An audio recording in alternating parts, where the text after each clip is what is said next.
Hello. Greetings, everyone. How y'all feeling? Hope everyone's doing welcome. Had a good weekend? Not too bad. Yes. Had some fun over with the physics stream, and looking at this week, we got some big fucking hits. Hopefully, fingers crossed, we might be finishing off Phoenix Wright today. This might be it. So yeah, I wonder. It could be a big like escalation of sorts, but feels like we're on our way. Oh my god, LMAO, no way. Holy shit, really? Wow. Well, it feels like it, right? Definitely by next week at most. Okay. Well, yeah. Okay, we have a full session. That's then. crazy. Okay, as sitting here in the driver's seat, not knowing what's going on, we wrapped up a court day case, and then we started to investigate some of the stuff happening outside the court. So it felt as if. What do you mean you are before the halfway point? Are you for real? Enter Kaiser. Minita says that's not true. That's not true. Wait, how long is this final case? Oh my god. You're at the halfway point, more or less. Okay. All right. We're past the halfway point. All okay. Right. Never mind. Oh my god. Never mind. I'm just gonna leave that alone. Okay, never mind. We gotta clear that button. I'm just gonna leave that alone. That is a shocking development. But you know what? I like to know, because as I've said before, I feel like I'm somebody who gets more bugged when it feels like it's gonna wrap, but it doesn't wrap, right? I'll always use the Persona example, but other games as well. Whenever there's a feeling of like you're approaching, but then you're like, oh, the Simpsons wall gag, you know. And we had by the metric, like, okay, the final case is usually pretty big, because we experienced the original final case and then the add-on Dual Destinies whatever from the first game. But in this instance, we had an investigation, a big investigation, and then a big 1-day trial, and then we did a like extra time investigation. Yeah. So I kind of would be like, okay, well, here's gonna come your big extra time trial, right? That's sort of the feeling, but you know what? Guess we'll see. Wow. If it ends up being like 3 days anyway, they just lie to you about like the progression or so, that would be a bit. Nothing will ever be like 1-5 again. Yeah. We're gonna, I don't expect as much. Okay, you know what? Temper my expectation. I was like, yeah, I'm glad that I didn't wait for DS2, because I was kind of like, oh yeah, this will be wrapping up, and then we'll just throw the jump right into it. And it's like, it's taking a second. No worries. All right.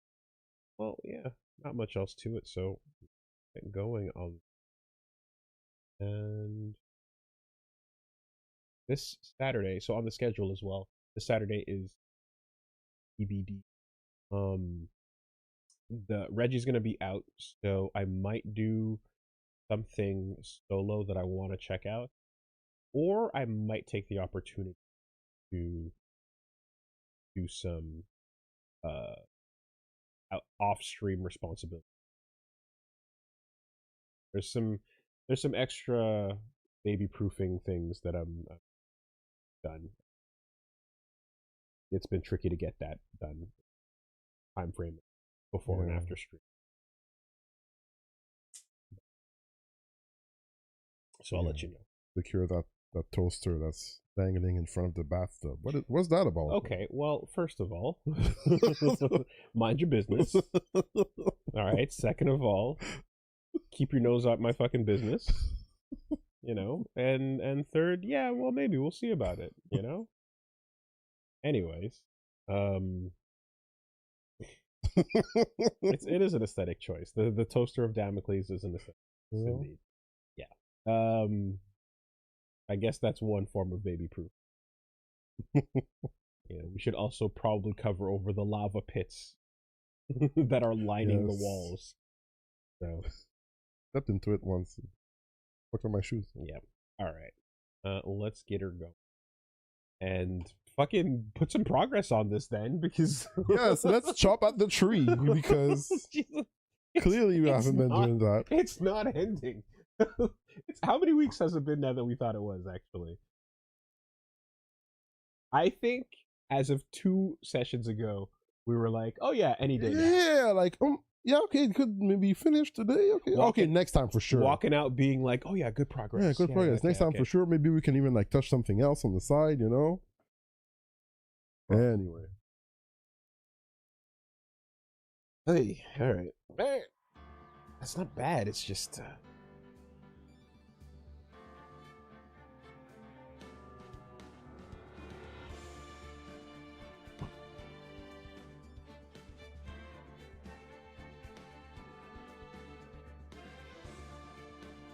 They are in fact good. That is a recording button.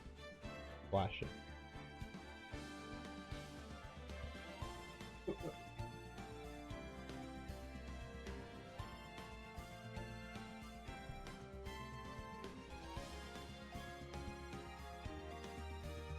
All right, so last time we were face to face with Shelly, the killer, and it was kind of weird because I guess Nick didn't recognize who he was talking to or what was going on. He was just like, oh, you're the butler. And we spoke to him over the comms. So, sure. We saw that the On Guard mansion was where Maya was being kept. And we saw that Gumshoe in the pocket is fucking sick with it when the time comes, under pressure. And he works for us now. Without the badge, actually goated. There you go. Still gets paid jack shit, but guys, on our dime. It's past 9 p.m. already, isn't it? I wonder if Mr. Edgeworth has already found Mystic Maya. Take time. I'd say probably not. The police are professionals, pros. They'll find her. Don't you worry. If we can win a not guilty verdict tomorrow, everything will be okay. I like how he still has faith in the police. You're right. You've met the police, Fever. The real killer, the real person who killed Mr. Corrida was that assassin, Mr. Shelley the Killer, right? Yeah, are we just gonna say the to make it sound less awful? I don't disagree. I see you take a bold step towards reading over your own version of the subtitle, and I don't disapprove. I'm just acknowledging that this was a step that was done on purpose. I've never thought of saying the. Okay. All right. Damn. All right. That never crossed my mind. Are we doing this? I'm doing it. Okay. And the card Miss Andrews found at this crime scene seems to be proof of that. But if that's the case, then the new question comes to me. Who was the one that hired the killer? The killer? Zakira? To begin with, who was his client? You mean who asked for the murder? The person didn't want to dirty their own hands in blood. But whoever that client is, they're still a killer. Who could have hired the assassin? Do you think it was Miss Andrews? I wonder. If she was the client, then why go through the effort to stab the knife into the corpse herself? But if Miss Andrews wasn't the client, then No, it can't be. That on guard himself? If Mr. On Guard really did hire the assassin... Not innocent at all. Far from it. He'd be guilty of the crime. But it can't be Mr. On Guard, right? I mean, when we first talked with him... He was dumb. Mr. On Guard, I'd like to ask you one more question. Did you kill Mr. Juan Corrida? All right. Just so we're clear, dude. I didn't kill anyone. And that includes Juan Corrida, okay? Didn't see any psych lock. Fine. Psyche. Actually, that reminds me. Did you remember something, Mr. Nick? Yeah. Something Miss Andrews said at the trial today. She said something interesting. Something interesting? So what is this interesting thing, then? Oh, that's right. You didn't hear it, did you, Pros? Juan had bet everything on the Jammin' Ninja this year. And if he lost the Grand Prix, he was going to make sure Matt was going down with him. That's what he thought anyway. It looked like somehow Juan had in his hands a secret so powerful that it would destroy Matt Angard's acting career had it been revealed. Man, can we just go back to powers? Can we just go back to the Steel Samurai? Like, this new generation sucks, bro. This new shit sucks. It's not as cool. Everyone wants the old shit. The old shit was real. You want another reboot? But no, just actually go back to the original dude, not a reboot. Just replay the original dude and... bring the original back and continue from there. HD remastered. No! Oh, man. Bring him back. How do we make money off of this, Woolie?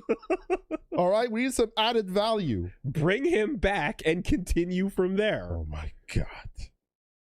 Mr. Angard's secret? What is this secret? I don't know yet. But for now, let's think about it this way. The Corrido was going to reveal this secret. That means Mr. On Guard had plenty of motive to have Mr. Corrida silenced. Which means we have to meet with Mr. On Guard. No way around it now.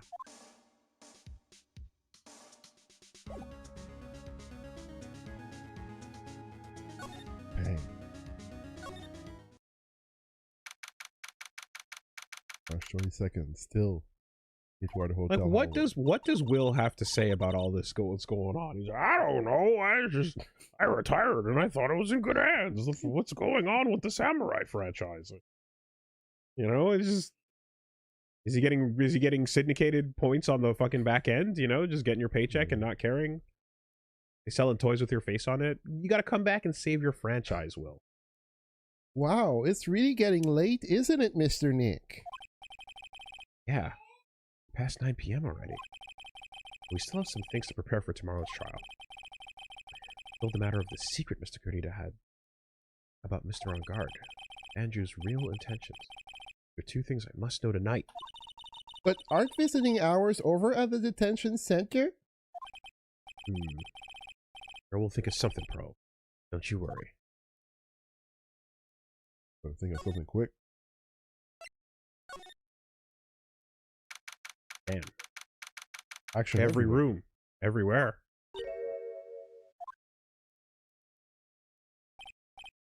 Hey, wait! What is it, whippersnapper? All I know is nothing that has anything to do with you is ever good. Like just now, I was handed this strange device for who knows what reason. Here we go. Here we go. Yes! Yes! Be complicit! Be complicit! You fucking Templar! Tie yourself to the crime. And I was told to use it to search the whole hotel. That's the bug sweeper, isn't it? The one Gumshoe made. I don't know, and frankly, I don't care. But the request came from Edgy Poo, so... Oh. Edgeworth? And he said, if you feel angry, direct your anger at that unsophisticated lawyer. So I'm going to feel free to direct all my anger towards you. I don't want her on our team. What the fuck? He thinks of Bundle Edgeworth. What a pal you are. Well, now Edgeworth knows what she's doing at least. This is absolutely top secret, so you had better keep it to yourselves. I heard they found a spy camera hidden in one of the presents. Very interesting. I'm sure it was. You know, it was to catch poor Juan in the middle of a scandalous meeting. Scandalous? What's that? It means, well, you know, that gossip that's been going around my dear Juan. Oh, you mean that thing about Miss Andrews? But I'm sure she must have had some reason for getting close to Mr. Corrida.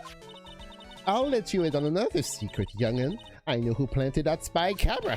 It was that obnoxious, puffy-haired photographer girl. The nerve of some people. Oh, spying on people as if I wouldn't want to see it for myself, too. Wow.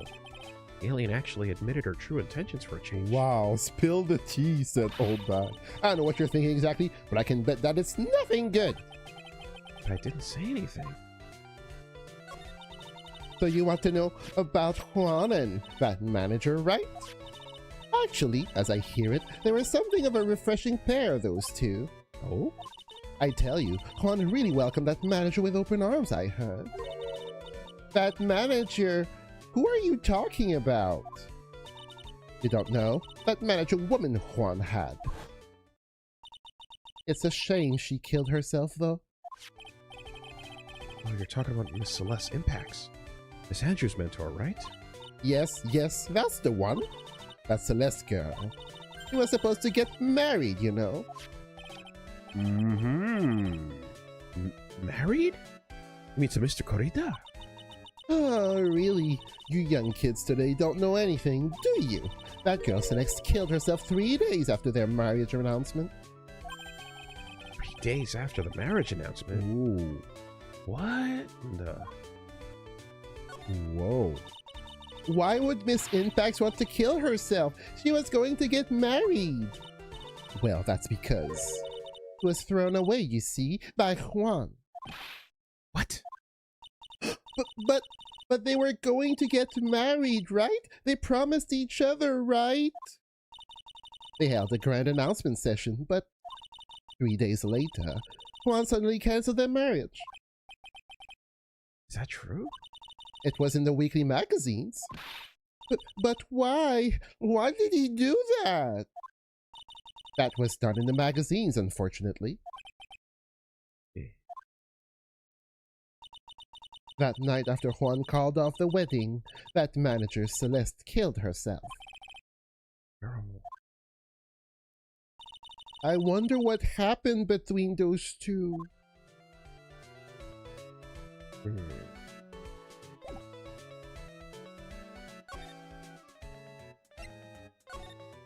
Well, now we have a bit more extra info.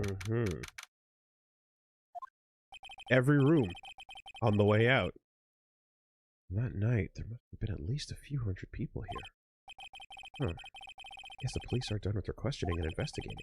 Looks like things here in the lobby have finally calmed down.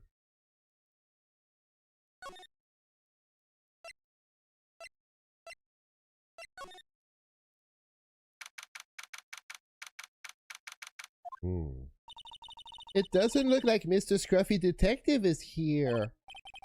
He's out there with that camera asking around at all the electronic stores. Then I'll make some salad for him for dinner. He really appreciates what Gumshoe's doing for us. Mr. Nick? Yeah? Where is the lettuce? I don't think I've ever bought lettuce before.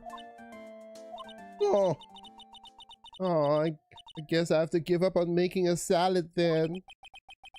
Lack of lettuce is kind of a problem. Ever bought lettuce? Ever? I mean, it's an office, so I'm assuming the fridge is good for a couple of ketchup packets, a stained coffee fucking, container. Okay, yeah. I see that. That's not where you keep the pills usually. The law professional. Visiting hours ended a few hours ago. We're not going to get a chance to talk to Mr. On Guard tonight. Yeah, we're not going to get a chance to see the real personality. Or to pull it out. But we're getting fucking strong. Isn't what we have to ask very important? Yeah, but I don't think that matters to the guard. Huh. So not until the we don't get to tease it out of him yet. Second. It feels sort of tense in here, doesn't it, Mr. Nick? Yeah, it does. I wonder if something happened. You're Mr. On Guard's lawyer, right? Ah, yes, sir.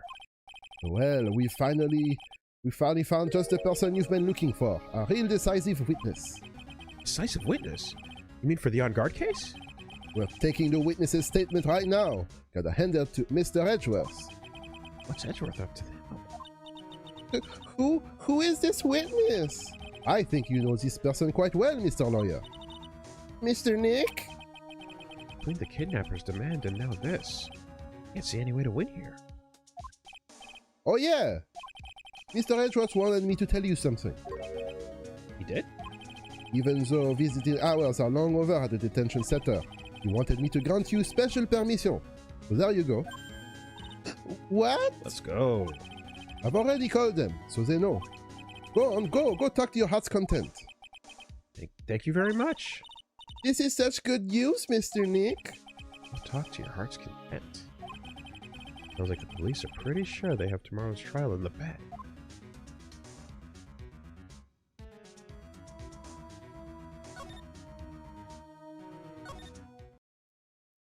Oh? Okay. Connections. No? Yeah, you gotta talk to the right people. You know? Grease a couple palms. Maybe slide someone a counterfeit bear. Huge fan of stuffed bears. Out back, we got it in the alley. Fell off the back of a wagon, don't ask me nothing.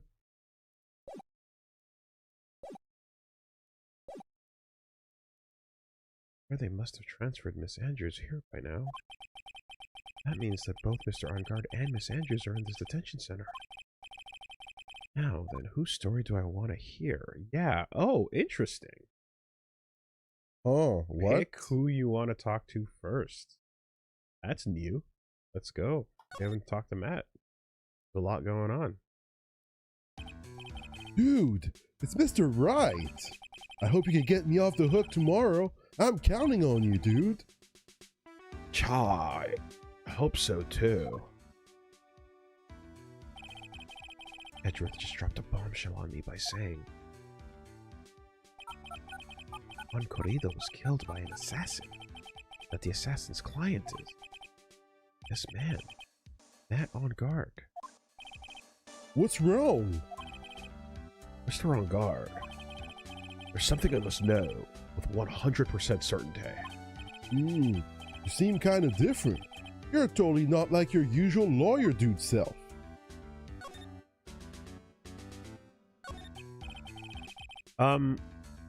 About the press conference. You mean the one where Juan was gonna dress up as the Nickel Samurai? Yeah. I heard a little bit more about it from Miss Andrews. It looked like somehow Juan had in his hand a secret so powerful that it would destroy Matt's acting career had it been revealed. Oh. Could you please fill me in as to what this secret is? Please. Lock it up. How many? Lock it up. 5? I knew it was coming. Yeah, there we go. 5? Wow. The wall. I knew it was coming. Lock him up. Yep. Don't even need to know. Don't even need to know. You can keep those locks. Mr. Nick, don't tell me. Psyche lock. You said a secret, right? but I don't have any idea what it is. Do you, dude? What's going on under that eye? What do we have hidden underneath? Oh god, he has a Sharingan? Maybe even a Byakugan. Who knows? 5. Last time we clicked on this, we got extra dialogue. This is a very important matter. Please, you must tell me. What is the secret?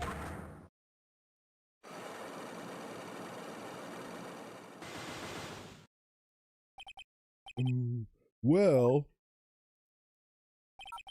hold on a sec. I'm gonna consult my lawyer, okay?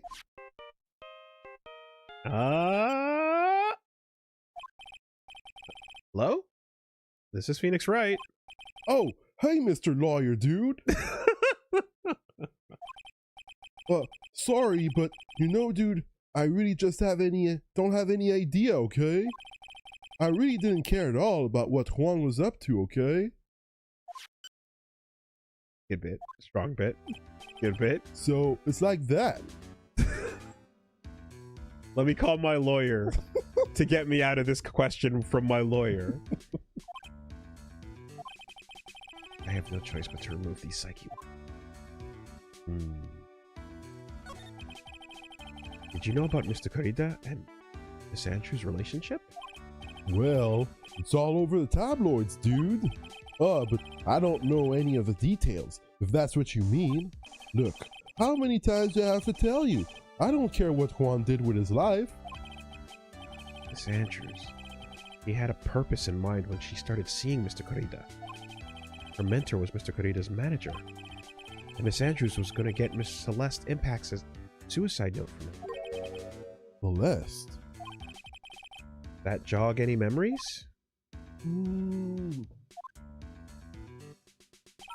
Dude, I suddenly just got totally hungry. You up for a pizza? My treat, dude. Mr. Nick, what's a pizza? Is it like a kind of pea, like green peas? Let's go eat one later, okay? Oh, I got cut off by the pizza dude at the shop. That's too bad. Well, how about we get our minds off of this topic and talk about something else, okay? Guard. Are you connected to Impact's suicide in some... Look at this innocent man. Look at him. He didn't do anything. Nothing.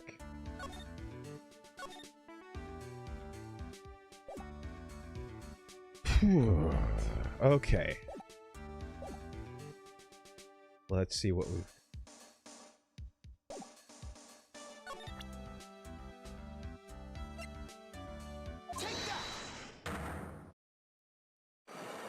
God damn.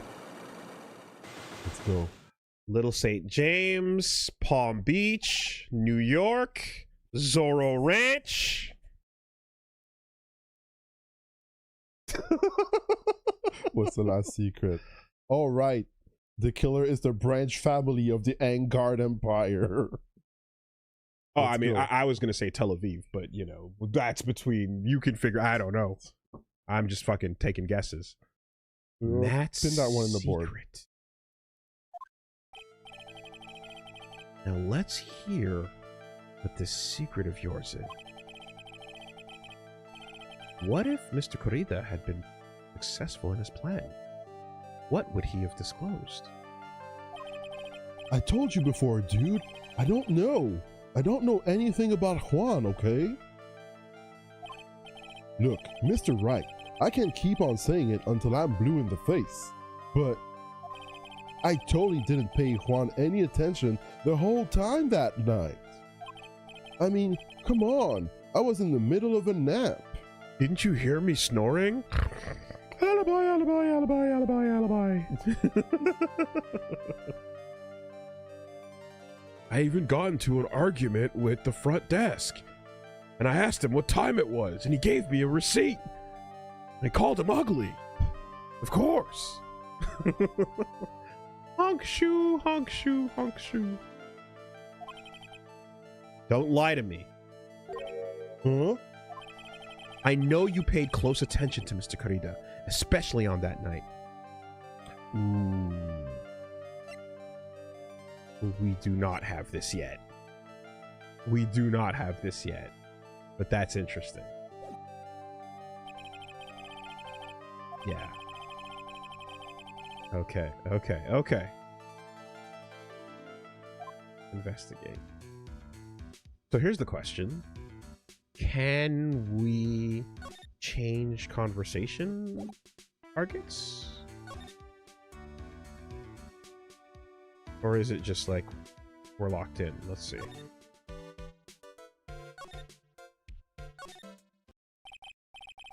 Yes. Okay. Good. Oh, it's you. Sorry to be visiting at such a late hour. There's a few questions I absolutely have to ask you tonight. Me? I thought your client was Matt. I'm sure Miss Andrews knew. The clue was a secret Mr. Reed had on guard.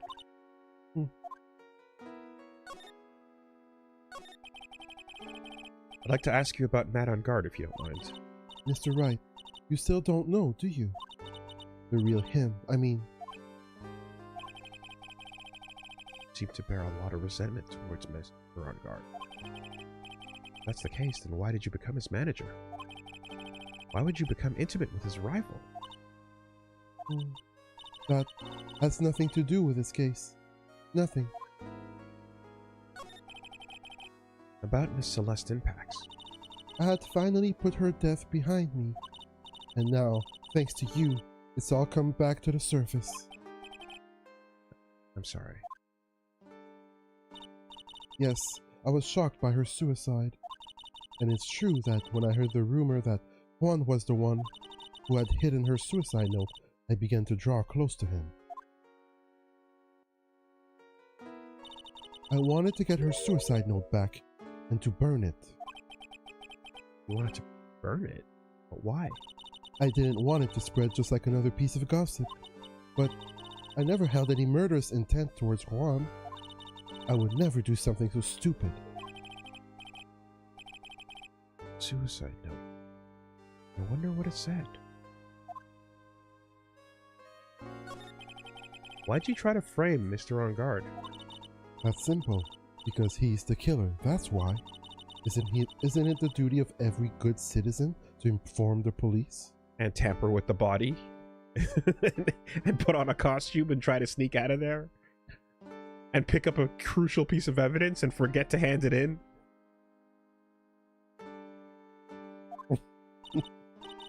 But there had to be another way. The police are excellent at doing their job, so they'd figure it out, right?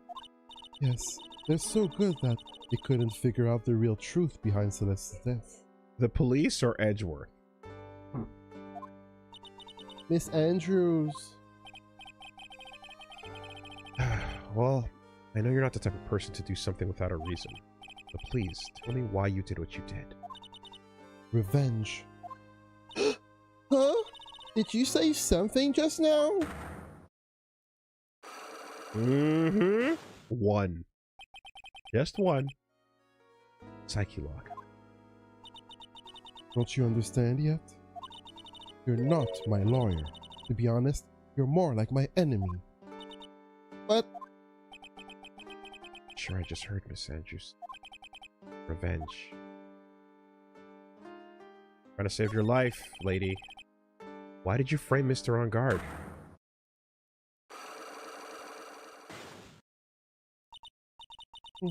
I wonder why.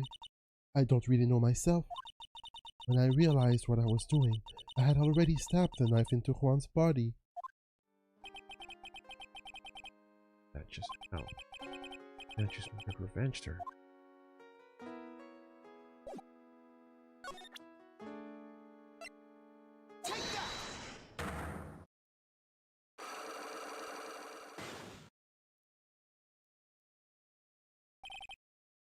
Why frame him?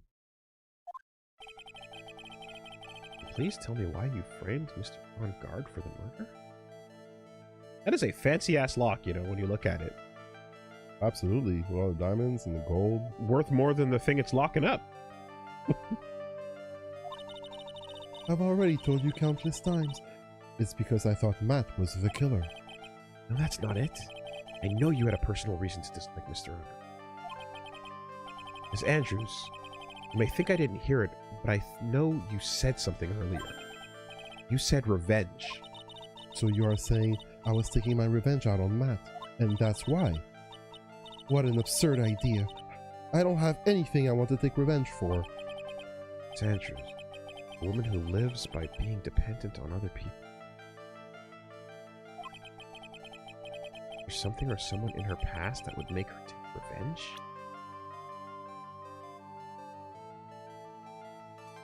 Do you want the profile or the... I assume this is particular.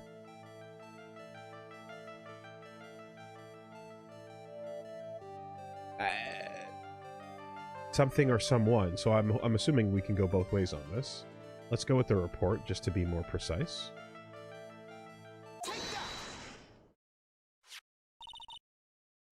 Celeste. Only one catalyst that would cause such a strong feeling, and even revenge. That's Miss Impax's suicide. What are you trying to say? Celeste was Juan's manager. On top of that, the one who hid her suicide note was also Juan.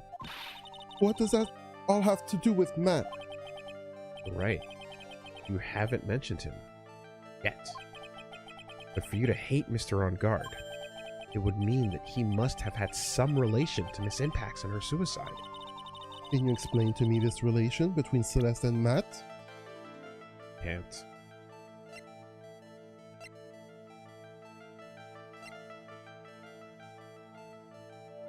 Can't.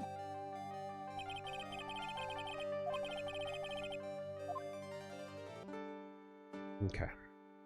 1 to 5. Yeah.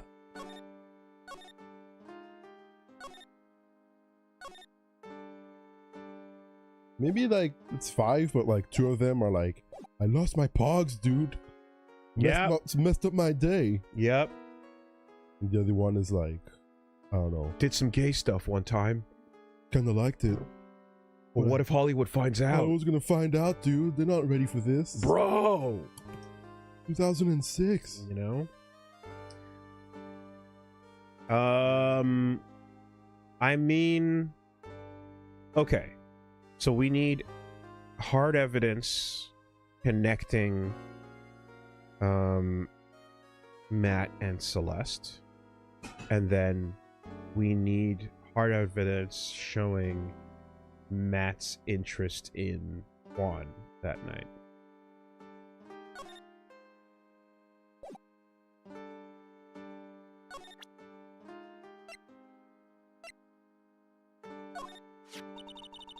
It was near Juan's dead body.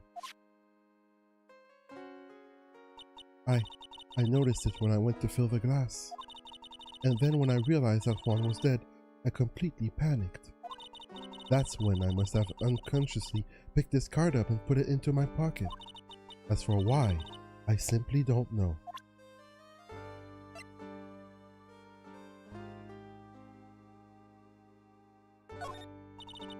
No, there was only one thought running through my head at that time.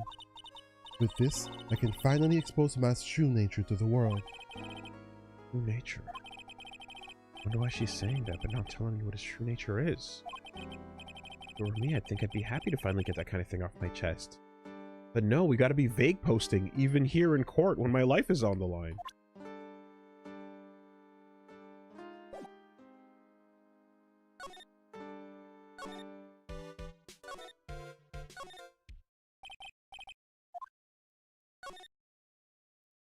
Yeah, bring him out again. Bring him out.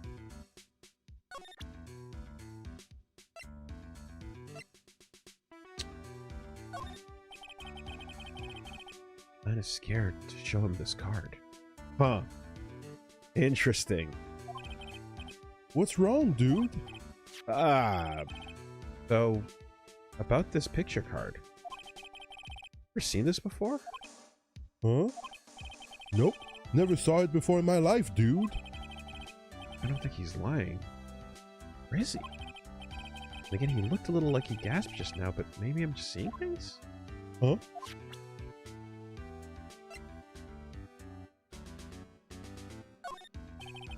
That Adrian. I never thought she'd go this far to frame me for the crime. I mean, what does she have against me? Dude, I don't get it. Something I'd like to know, too. You have any ideas at all? Even the slightest clue? Huh? What? Me? Don't be silly, Mr. Lawyer, dude. How am I supposed to know something like that?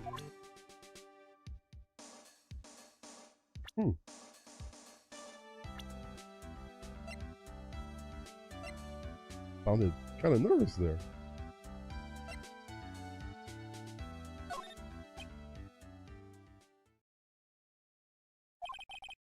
Mr. On guard?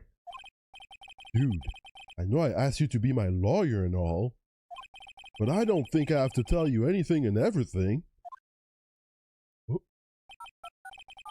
What do you mean by that? It just means I don't have to tell you anything and everything, dude.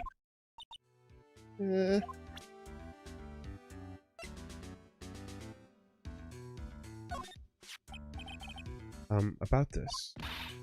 Mr. Nick, you can't. Huh? Miss Andrews said she doesn't want anyone to know about that, remember? What's that? Oh, this? Nothing, man. Bro, don't worry about it, bro. It's nothing, dude. Alright, dude. Yeah.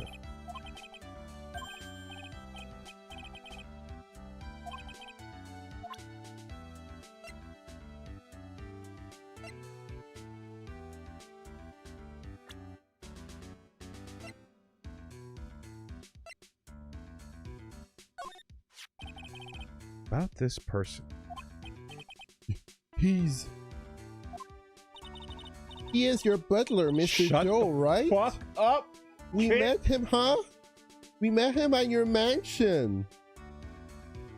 What's Pearl? wrong, Nick? Pearl! Ask him about the weird zipper face, man. Oh, yes, that's right. That sucks. That sucks. That's sabotage. God damn it. You had a better track record than Maya for a second there, kid. What's sabotage?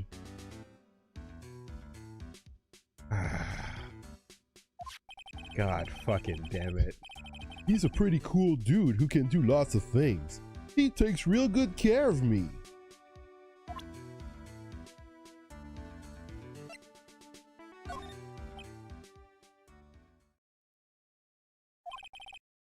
Mr. On guard? Yeah. Hmm.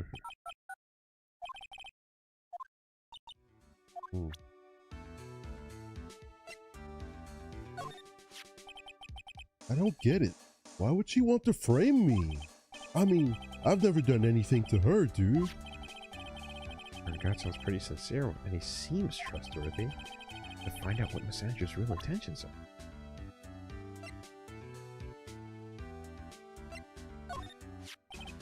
Yeah, I'm such a handsome devil. Yeah. Yeah. And I'm way good at sports. Yeah, we've done this bit, right?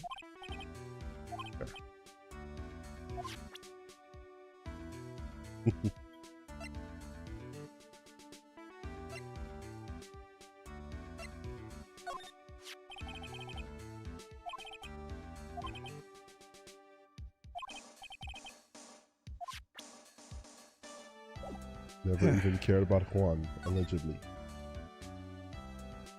And if I'm not mistaken, also just literally was like, fucking who? Yeah.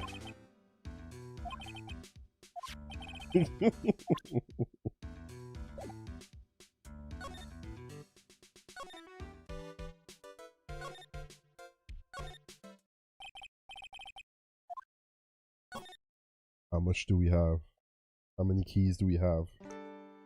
We have no new keys.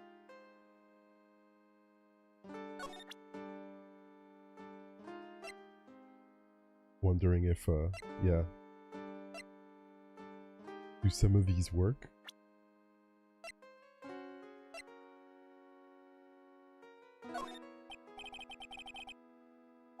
No. No. No.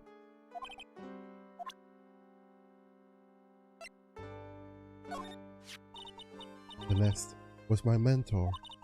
She was a strong woman. She wouldn't kill herself over any old trifling matter. So, you have some ideas of why she killed herself? Yes, I suppose so.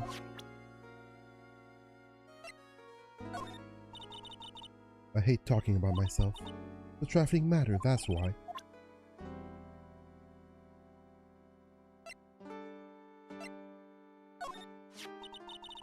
He is a very prideful man, or rather was. He absolutely had to compete with Matt in everything, no matter what it was. He really was such an idiot. Miss Andrews? Well, I guess maybe all stars are like that. Never giving any thought to other people's feelings. Will Powers isn't like that.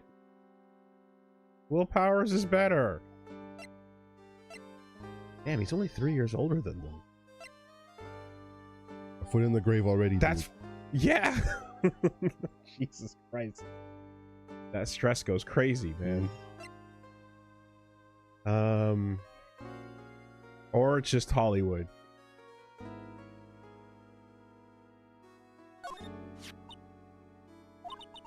Miss Andrews? Bad things have to come to this. I have nothing left to say about that man. Not one word. Okay. Let's see. I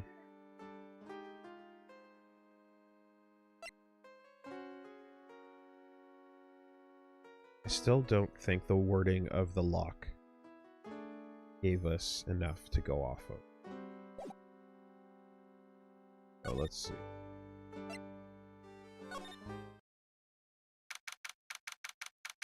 Maybe Dick? Oh, you're right. Please, you have to help me. Uh-oh. Mr. Powers! What happened? Why are you here? Oh, you see, I got roped into this somehow. What? And now I'm gonna testify at tomorrow's trial. What? So the decisive witness is Mr. Powers? I was talking with the detective until a little while ago, and I was on my way home. And all of a sudden, you there. You're under arrest, and I was brought back here. Oh. You said my face and my whole self in general looked suspicious or something. Well, I guess I can... Yeah, they thought you looked suspicious. Phoenix! I'm just a normal guy on an exercise show for kids. Is that a crime? Phoenix, use your words. Come on. About this testimony you're giving, what are you going to talk about? I really don't know yet. But it sounds like I saw something pretty important from what they tell me. Uh-huh. Saw something important? What was it? Oh, the detective told me not to talk about it. Excuse me, you can't tell anybody, especially not that lawyer, he said. Who do you think is that lawyer the detective was talking about? Take a wild guess and say it's me. Yeah, you got it. Mr. Nick, Mystic Maya and myself are your only two allies in this whole world, but it's alright. Ow. I don't really have a lot of friends, do I? This is gonna do a lot of damage to Matt, you know? He's got that refreshing like a spring breeze image going. What's he really like? Well, let's see. Matt always prefers to be kind of a player with women. He'd never really turn a pretty face away, if you know what I mean. He'd always say, It's just a game to justify himself. Ooh. What? How horrible! That's unforgivable! Oh, sorry. Didn't mean to offend you. But you know, he once said that there's only... Oh god, that's hard. There's only one person in the world who wouldn't swoon over me. Oh, why? Okay. One person who wouldn't swoon over him? His manager, you know? This Adrian Andros. Why, Mr. Powers suddenly looking kind of energetic? Ah, you see, I'm actually a sucker for gossip. Oh, really? You too? God damn it. Fucking clucking hens. Clucking hens, the lot of you. Licking the tea off the floor. Ah. I mean, celebrities in their worlds have this dazzling sort of image, right? A dazzling sort of image? Aren't you part of that dazzle, Mr. Powers? No, I'm more of a hairy, smelly, sweaty, brutish kind of guy, you see. But it's okay, really. I get to hear plenty of gossip about the other stars around me as things happen. Well, that's true. Oh, hey! Did you hear about this yet? About Miss Andrews and the mentor and her suicide? I mean, Miss Impacts. We heard something about how her wedding was canceled. Yeah, that's what I'm talking about. I thought about it a little the other day. About that mysterious death. Hey, Mr. Wright, why don't you ask me about that? Go on, go ahead. The Powers is so charged up, his skin is practically glowing with electricity. Hey, so have you heard this? Doing the fucking... Celeste left a suicide note. And they say that Juan went and hid it. We heard about that in the court today. Wasn't any actual proof that she had left a note. Well, this is what I think. I think that something bad was written on that note. Something bad for Juan, that is. Something bad for Mr. Corrida? How do you figure so? Well, before she died, Les talked with a few of her friends. She said, "It looks like I got caught up with a truly insidious man." A truly insidious man? Does she mean Mr. Corrida by that? Well, there's no one else that fits the bill, right? And that would be the reason enough for him to hide the suicide note. See. Well, that's some good info. Thank you. You're welcome.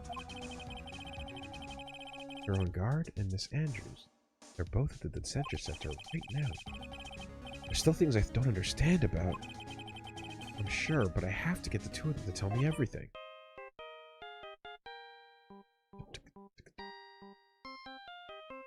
Oh, I know that song. Oh, yeah, come on. Everybody. Hey, all you cops, get into it. Come on. Yeah. That's my jam. What the hell is this shit? Are you having a party in my office? I'll send you to jail if you don't stop it right now. Answer that phone, will you? It's not even getting to the good part. Hold on. It's not even... We gotta get the title drop. No! It'll never get to the title drop. Never. It's the tease. Mr. Nick, your phone. Hey, that's the Steel Samurai theme song, isn't it? I don't like the sound of this ringtone right now. It sounds a little ominous. Yeah, I know.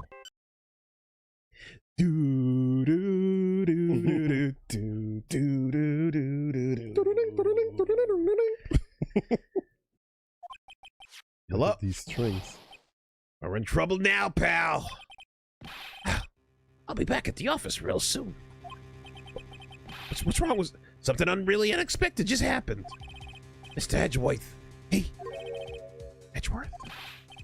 Anyway, hurry up and get back to the office, pal. I don't know what's going on anymore. It's no good. It's the end. Beep. Hello? You got cut off. What's going on, Mr. Nick? You said we need to get back to the office right away. Then we should hurry back. I'm scared to go back. What are you talking about? Mr. Nick, pull yourself together. Maybe it'll be good news. Maybe you won't get shot.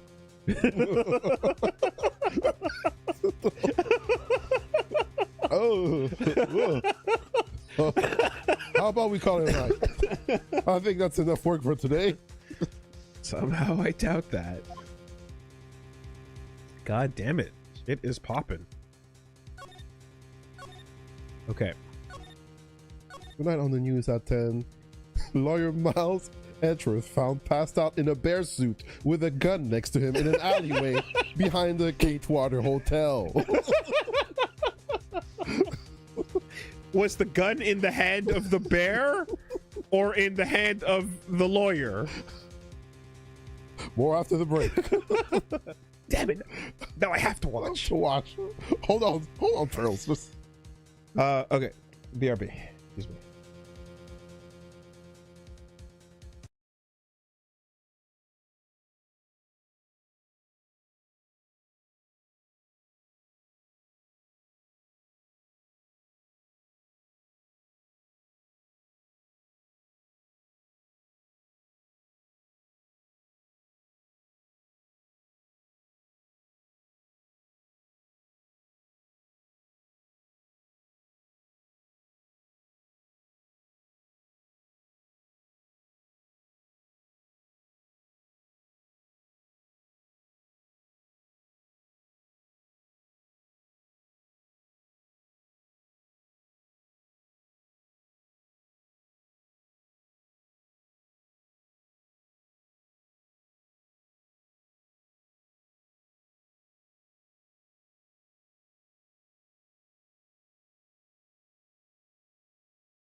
Okay. Excuse me. Sorry for that. I need caffeine badly. And unfortunately, I am out of energy drinks. Oof. I'm stuck dealing with regular old coffee. Which, I have nothing against coffee. It just takes too long to drink. Because it's hot. It's hot. And like... And you don't add anything to it. Yeah.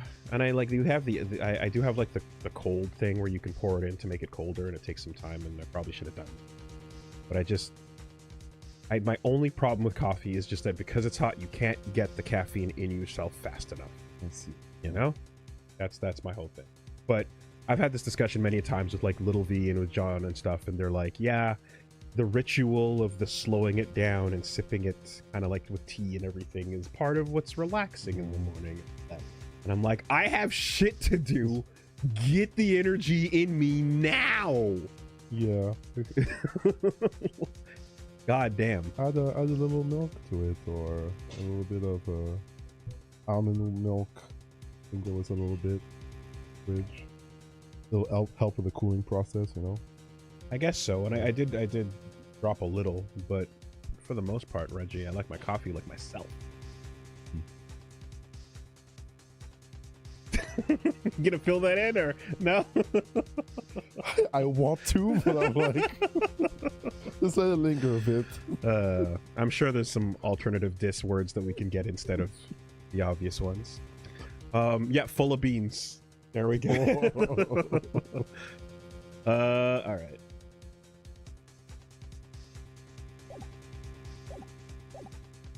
What is happening? Hold on. I know shit's going down, but before we do, what do you think? Do you care about anything at all? What do you think about these people? That's Juan's former manager, right?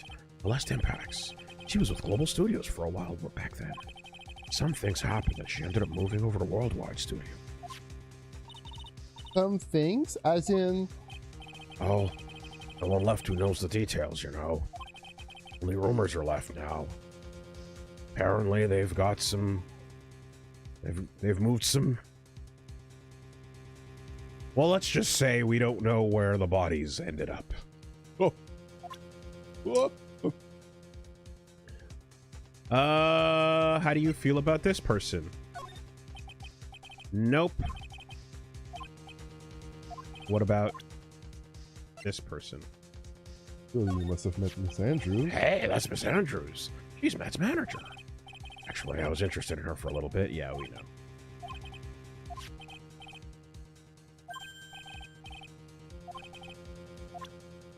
Okay.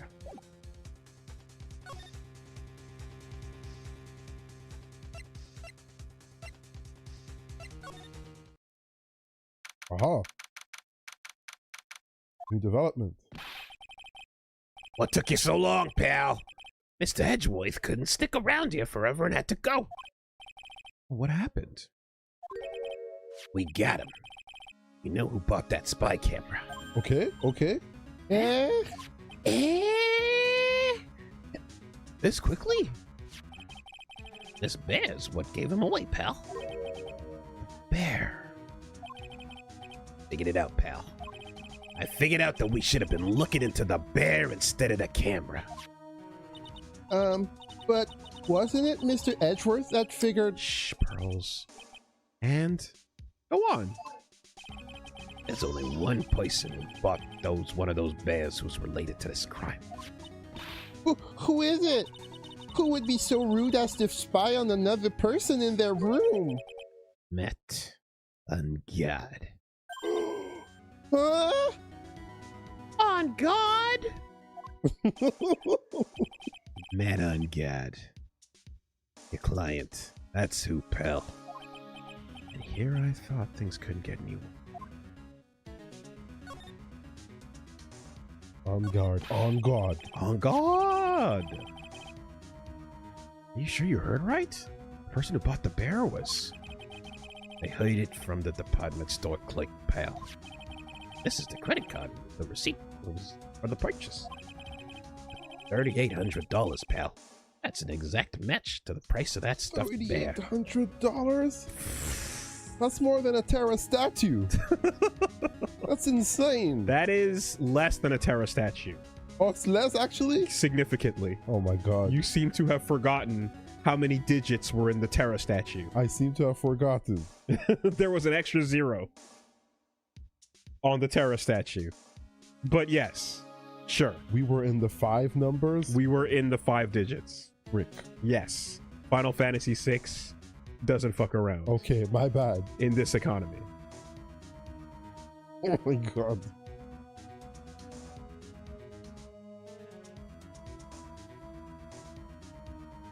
See, doesn't this suck how long it takes? Because I'm being careful and I don't want to spill hot coffee on myself. Yeah. But I have to get the caffeine going. Mm-hmm.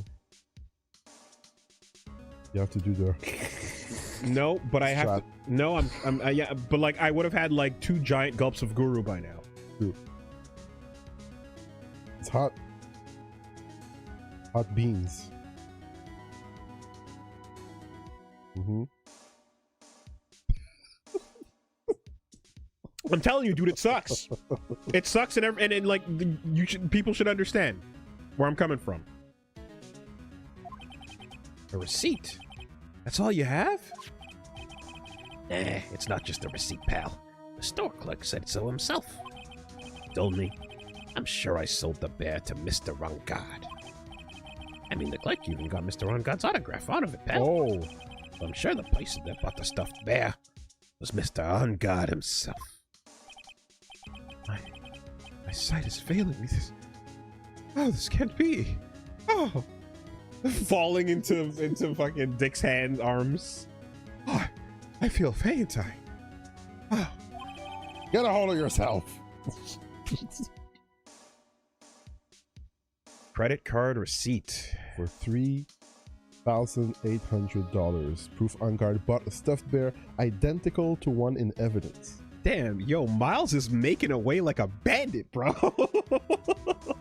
He knows. He saw the price tag on that shit. He fucking...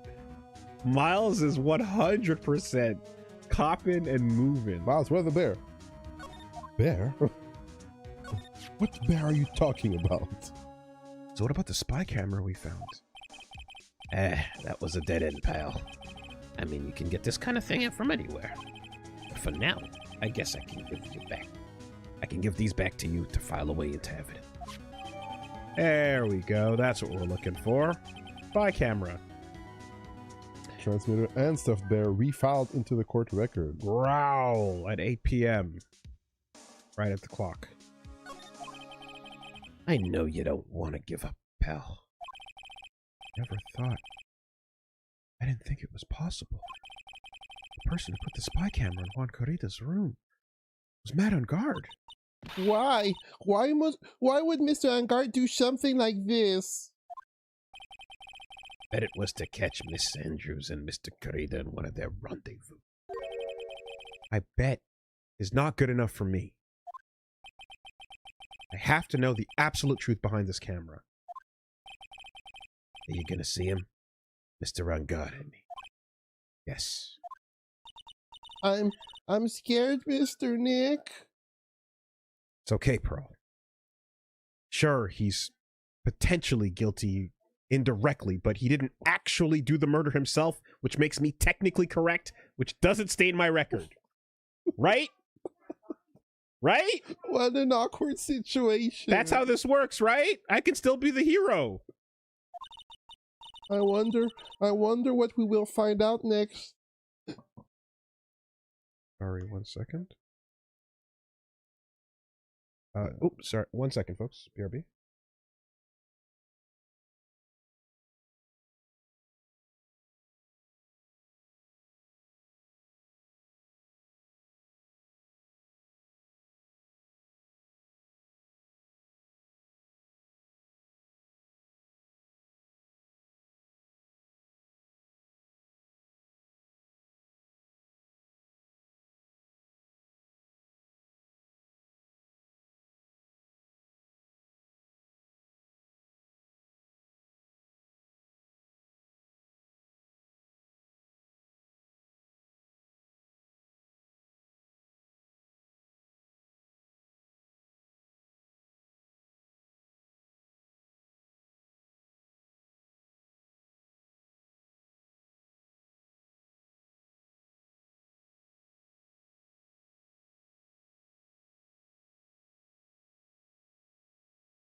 Excuse me.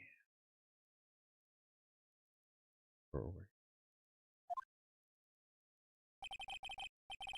Scared myself, but I have to put on a good face for pearls.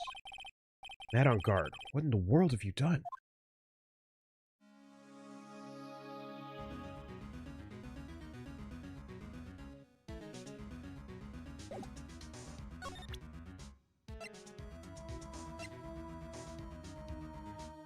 Okay, so there's the transmitter, the bear, and the camera. There we go. And the credit card. All right. Now we're cooking. We've got plenty of things to shove in people's faces. Right? 4 items, 6 locks, whole bunch of people.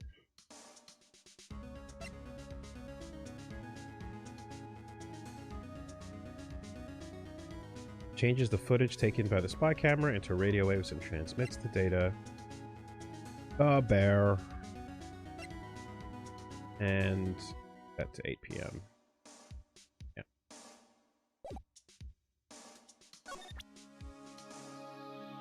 Any thoughts on this? Oh yeah. How about this car? Oh yeah, wait, I asked him, I think. Interest for some reason. Oh yeah. That's it. Yeah. All right. Okay. Stay in your lane. You're really, really awesome in your lane. You're doing well. You're doing great. Stay in the pocket. Back in the cut.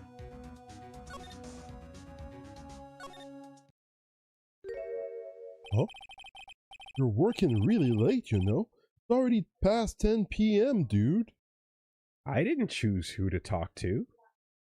Yeah, you like just... That's interesting.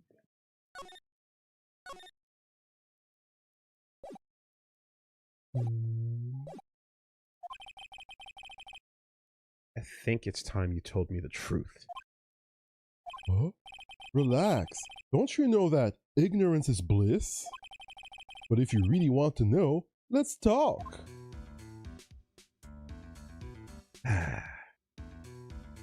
Let's give you all the defense you need to bullshit some stuff tomorrow. Okay. Let's do it outside of Spiky Lock for a minute, just to see what we get. Yeah. Make him sweat a bit.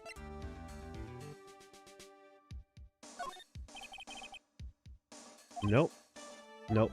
Ignoring. He'll ignore it. Okay. Under pressure. Under pressure. And he said some lines about needing to sleep. Well, it's not important that I'd rather be in bed. If I don't get my 12 hours of beauty sleep, my skin's gonna wrinkle up like a prune, dude. You know he's right, Mr. Nick. Your skin's kind of drying up here and there. I get lots and lots of sleep. I have a routine, Pearl. Okay.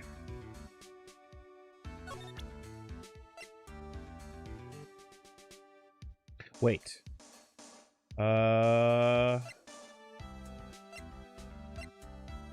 No, this doesn't connect to Juan yet. I have to go back to her after.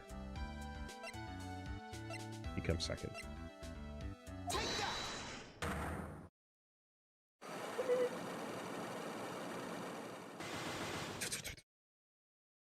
Files.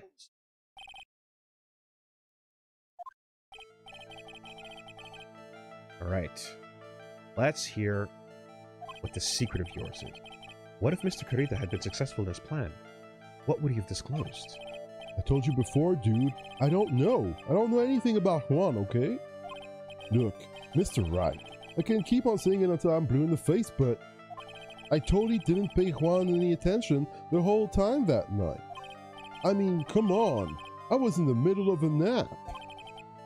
Don't lie to me. Huh? I know you paid close attention to Mr. Kurita, especially on that night.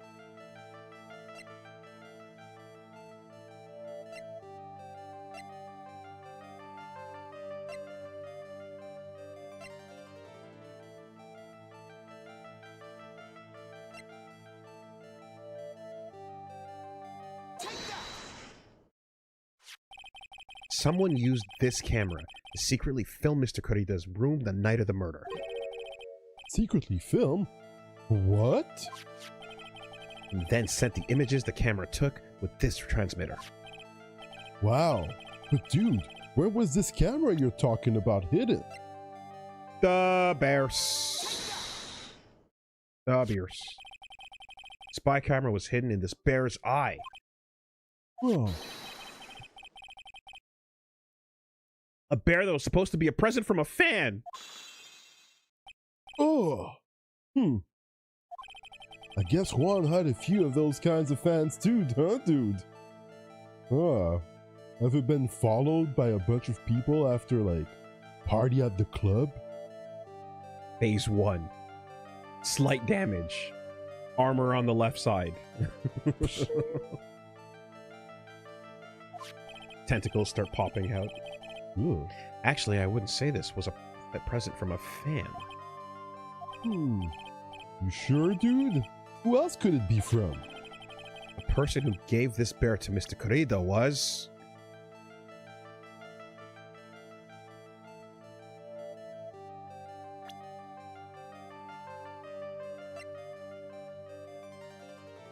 Oh wait, should I just go straight to the... No, this will do.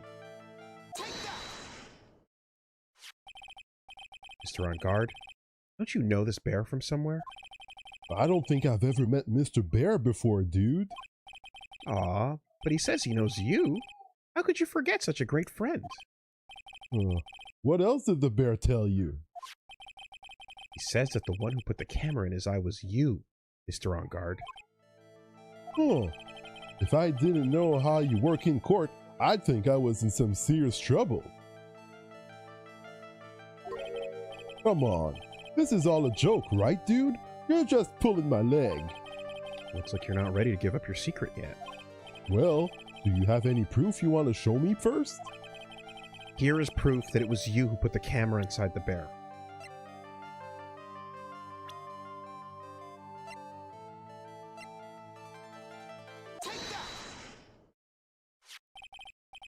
I have here one credit card receipt, Mr. On Guard, from when you bought that stuffed bear. Dude, all you can tell from this is that I spent $3,800. I go to that department store all the time, okay? This $3,800, like this could be with a toothbrush that I bought one time. A $3,800 toothbrush? It's ivory, and it's got elephant hair for bristles. Oh, elephant hair? That what rich people use nowadays? Anyway, store clerk clearly remembers you and your purchase. After all, you even gave him an autograph, did you not? Dude, you should have said that earlier. But can I ask you one thing? Yes? You're my lawyer, right, dude? So, if you are, then why are you looking into stuff like that? Because if I don't know the truth, I can't help you. Sounds more like stupid lawyer talk to me. Hey, let's stop talking about this, okay? No, not yet. Not yet. I haven't asked why you set the camera up yet. And what your secret is. Of course, it would be a strictly confidential. So, what are you going to do now? I'm gonna find out what I want to know, because I must. The reason you hid this camera in Mr. Corrida's room and filmed it in secret is...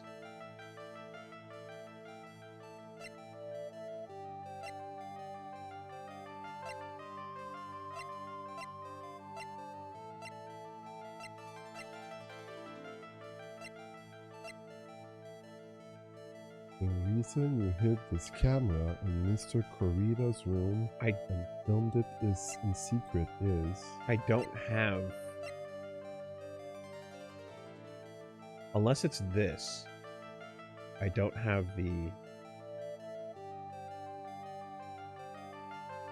piece of... I don't have the item that directly implicates their... Unless it's the tabloid? Would the tabloid do it? Implicating the relationship? Yeah.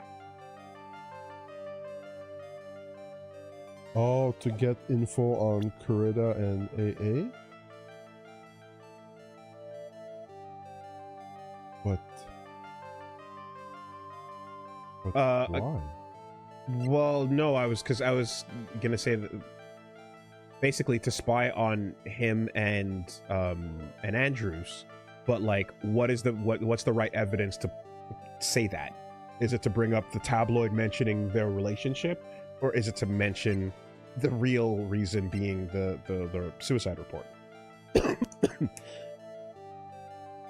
Because basically, I think maybe I think if you just go straight to Celeste as a person right now, it's too abstract of a point. Yeah, okay. So I don't know if there's anything that like is more direct, because these are too indirect. You want to talk about Andrews and Juan, and it's none of these are putting that down on paper. Like, why would he want to have whatever was happening there filmed? Yeah, so he wants to film Andrews and Juan is what I want to say. Yeah. Because Andrews was going to visit him. But I don't have a piece of evidence like Yeah, I don't know how encapsulating to link. that. The only things that come close are this shitty tabloid, which feels like too loose of an implication. There's us knowing the real reason that she wanted to get close, which is also too distant from him. And then there's the person, which is also too distant, is what I'm trying to say. The three of these don't feel right, so I feel like it's going to be wrong.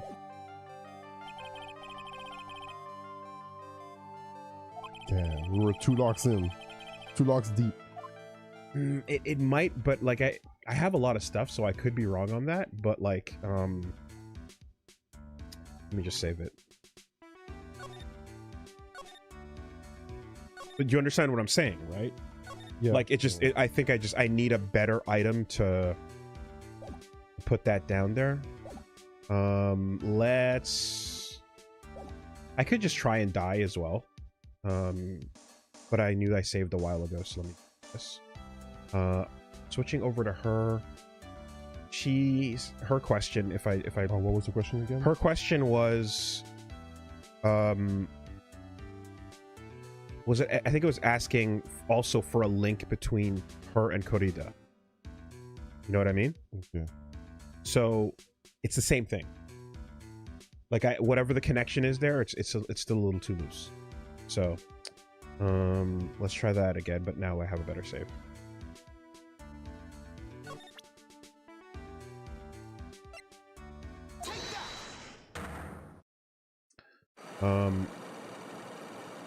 And we've talked about this till we're blue in the face, and they have not yet dropped a like item encapsulating the relationship or the duplicity of it. You know, it's all just been,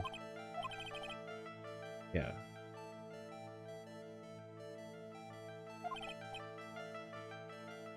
So it's like,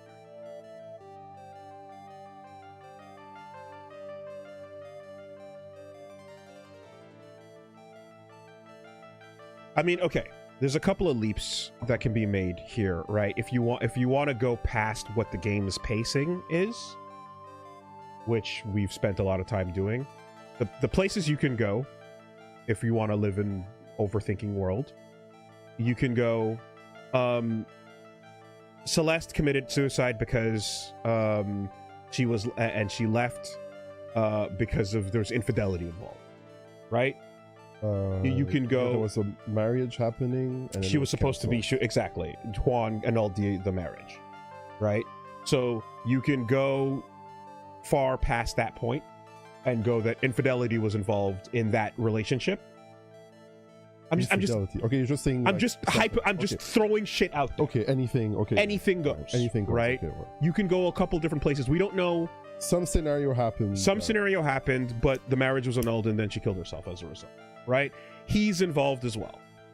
So the annulment leading to her killing herself, and then he's involved and wants to know what's going on, and he's implicated here, and he uses women, and he says it's all just a game. To me, makes me think, okay, well, the marriage was perhaps annulled because he messed with Celeste, and that led to the shit falling apart. Okay, yeah. Right? I think that's a reasonable way to go. And hiding the letter protects her secret from coming out, or protects her memory from being tarnished. Also, the idea that an ex that you had, you did this, you wrecked this, you caused the situation, you were involved, that's a pretty bad secret to come out as well. Yeah. Right? Yeah, okay. So I think that that's probably what is beyond the point we're able to reach right now, but like I'm trying to see what steps can possibly walk that way. Yeah. And then go, if it's not that, then we have to wait for the game's pace to arrive here. That's what I'm trying to say. Okay. And how do we, like, we know that the killer is hired by Matt to kill. Hired by Matt. Mm-hmm. How does the killer fit in all of this? I think the killer fits in simply being a contract killer that is able to do the job while Matt is able to provide an alibi, sleeping in his room. Sleeping. Literally, that's it. He's like, I got money, you go do it. I think it's that simple. All right. And then there's a calling card that gets Yes. dropped in place.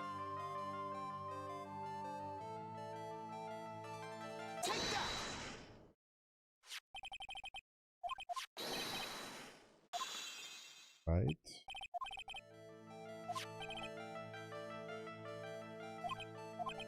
There was a present.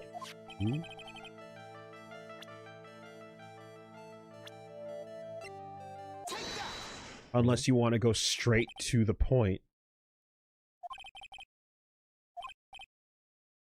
and just put it on the murder itself, which also works. Okay. Yeah, let's here is proof it was you who put the camera inside the bear. We get the receipt. Like, we can just jump straight to it. Okay, so you got the stuff there, but he's like, oh, it might not be me, it might be a toothbrush. You also can't save during these, like, you lock moments. They take away the option.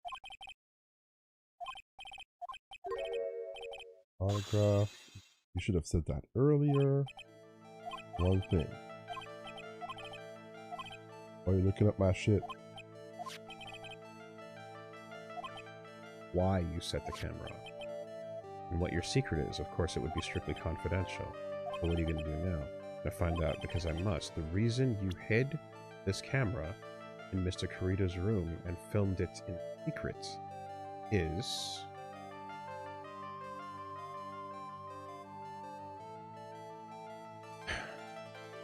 the phrasing of that, right?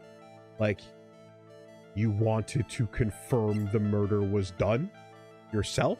That's... you know? You wanted to spy on Adrian and Juan and know what was going on in regards to the hidden suicide note? And the tape starts at 8, so you know that something's gonna happen at this point while you're sleeping. Yeah. So this is a stretch. Let me see. This is for all your life. What is this card? Oh, okay. Yes. Maybe he doesn't know about this card. This is a certain man's calling card. The man's name is Shelly the Killer. I'm sure you know of him, don't you? Oh, Shelly the Killer? That's ridiculous. Why would I know some shady scumbag like him? Okay, yeah. You have to leap. If you really don't know him, then why are you acting so jumpy all of a sudden? This is it. I'm finally starting to get to the truth. Can't afford to make any mistakes now. Matt on guard. I know why you know Mr. the Killer. It's because you're his client. Because you're the one who set up that camera. That means you knew exactly what was going to happen in that room. So how? How would you know something like that? Because you're his client. That's why. You hired Shelly the Killer to assassinate Mr. Juan Corrida. The real mastermind behind the whole murder is you, Matt on guard. Oh. And here I was, trying to be a good boy for you, dude. I thought if you didn't know, you'd be able to do your job without feeling bad. Well, that's what I thought anyway. Mr. On guard. You really did hire? Hold on a sec. I'm gonna consult myself, okay? Yeah. Yo, Epitaph? Is he fucking talking to Doppio underneath that hair? What's going on? Is Diavolo whispering in the ear? Insult myself? Well, I guess it's probably about time anyway. About time for what? I think it's time for you to meet him now, Mr. Lawyer Dude.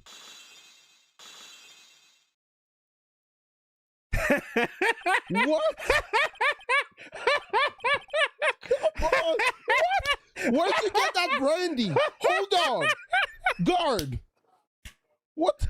Oh! Aizen! God! Reggie? Look at me. Nail it. Oh my God. Look at me. Nail it. I don't know. You shut up. You have got this.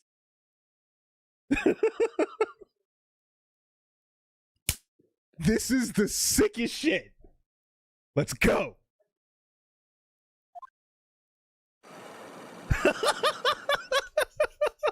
Oh, fuck. Wow. Wow. Oh, and the theme. Theme change. On guard. The brandy out of nowhere swirling. That is fucking... Okay, the cartoonishness, when it lands, though. Yeah, okay. When the cartoonishness lands. But how is he? Is he cool and collected, or is he brash and, you know? Both. Okay. Both. Look at him. Look at him. Battle scars, battle damage, cocky smile, aggressive eyes, hair tucked back, clean, but a classy beverage in the hand. Where did he get the drink? From the fucking mallet dimension, bro. Yo, from mallet it's space. past 10 p.m. Put the kids in bed. Well done, Mr. Wright. I bet it wasn't easy to gather as much information as you have. So you really are Shelly the Killer's client? You didn't really think I would dirty my own hands in this, did you? What do you mean? It literally is Doppio and Epitaph, bro. It's actually Diavolo fucking... Oh my god. And that woman, Adrian, was quite brave herself. Trying to stick the crime on me, I didn't think she had it in her. But all I care about is that Juan is dead. Isn't that right, Mr. Lawyer? That's... You're lying. What a terrible... It's way past your bedtime, little girl. Go on and let us grown-ups talk about more adult things. But why? Why did you hide the video camera and... A weakling soon believes the words of others, just like that pathetic Adrian. He knew about Miss Andrews' secret. But I'm no weakling. I don't believe anyone, least of all assassins. What? Oh, come now, Mr. Wright. Assassins aren't above blackmail. They turn their clients into cash cows by holding the sinful deed over their heads. And a superstar like me, how much do you think I'm worth? Care to guess? And that's why... Yes, that's where the video comes in. It's got his face and the crime scene recorded on it, preserved for all time.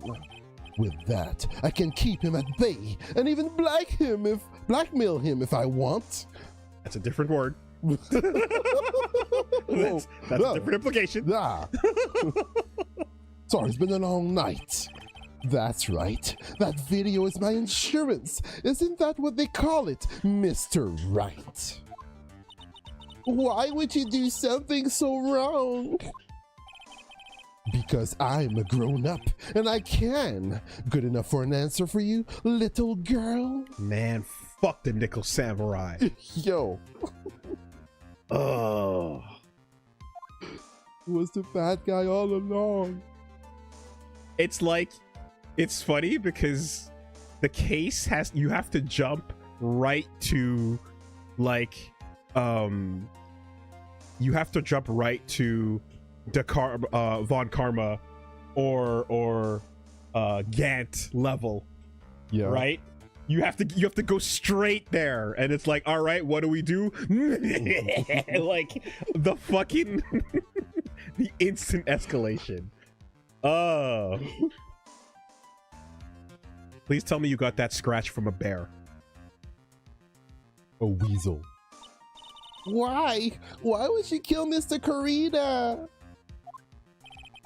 Because he was about to sling so much dung onto my beautiful public image. Hey, bailiff, cop, security, you catching this or? What? Huh? Honk shoe. My shift ended 1 hour ago. I'm on overtime. I'm not doing that much more. Scandals are a little annoying, aren't they? This is all because of that press conference, isn't it? If Mr. Corrida had been able to give it, then Mr. Engard's secret would have...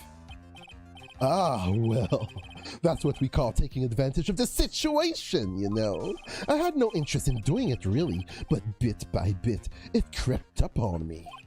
And then the situation just presented itself perfectly. How beautiful, I thought. He has fangs. They actually gave him fangs. And that's how Mr. Corrida ended up dead. Let me tell you something. I'm not like Adrian. I don't depend on anyone. People are simply things to be used and thrown away. Put on a sweet, innocent face, and people will swallow anything you feed them. Adrian fell for it. The assassin too. And how can I forget? Even you fell for it, Mr. Lawyer. Everyone, all working their butts off for me, Matt on guard. Oh, did that leave you speechless? What a shame. What's wrong, Mr. Lawyer? You've grown awfully quiet. I've been so deceived by you all this time. When we first met, I asked if you killed Juan Corrida. You answered very clearly you hadn't killed anyone. Hey now, I never told you any lies. The person who did the killing was that the killer guy, right? All I'm guilty of is taking a cat nap in my room. You killed Mr. Corrida. I dare you to say that in court tomorrow. Aw, but too bad. You can't. You're my lawyer after all, aren't you? You could always drop my case and refuse to represent me. How does that sound? Oh, but you can't, can you? That would be the one thing you absolutely can't do. Mystic Maya! You wouldn't want to test the killer. He's a man of his word. Or so I hear. You could end up getting a certain friend of yours rubbed out if you lose. Ooh, scoundrel. So if I were you, Mr. Wright, Esquire, I think I would give it my all tomorrow. Remember, everyone likes a happy win-win resolution. I'll get you for this. That's such a cliche phrase. Juan said something just like that, if memory serves. Of course, well, we all know how well things turned out for him, don't we? Good night, Mr. Lawyer. Flip it back. Flip it back. Okay, no, fine. What am I supposed to do? And now you finally found it. The starting line of this case. Edgeworth. I don't care for the horrid atmosphere here. Let's return to the precinct. The starting line. The starting line. He's like, now you've caught up. Now you've arrived. Now you've arrived. Day one. Let's begin. Well, Wright, what are you going to do if you plan on changing your strategy? No! We can't do that. That's right. He's holding Maya hostage. I mean, she ran out, but... Didn't get too far. Didn't get too far. Was too fat for that cat door. What should I do? That's not something I can answer for you. Mr. Edgeworth? Right. Only you can decide where to go from here. 1 year ago, at that time, I didn't truly understand what a prosecutor was. And that is why I had to leave the prosecutor's office. I felt that I couldn't stand in a court of law until I knew what a prosecutor really was. Nick, what is a defense attorney? And now, Wright, it's your turn. Yeah. My turn? What is this thing called a lawyer? What can you do as one? You must find the answer, and you must find it on your own.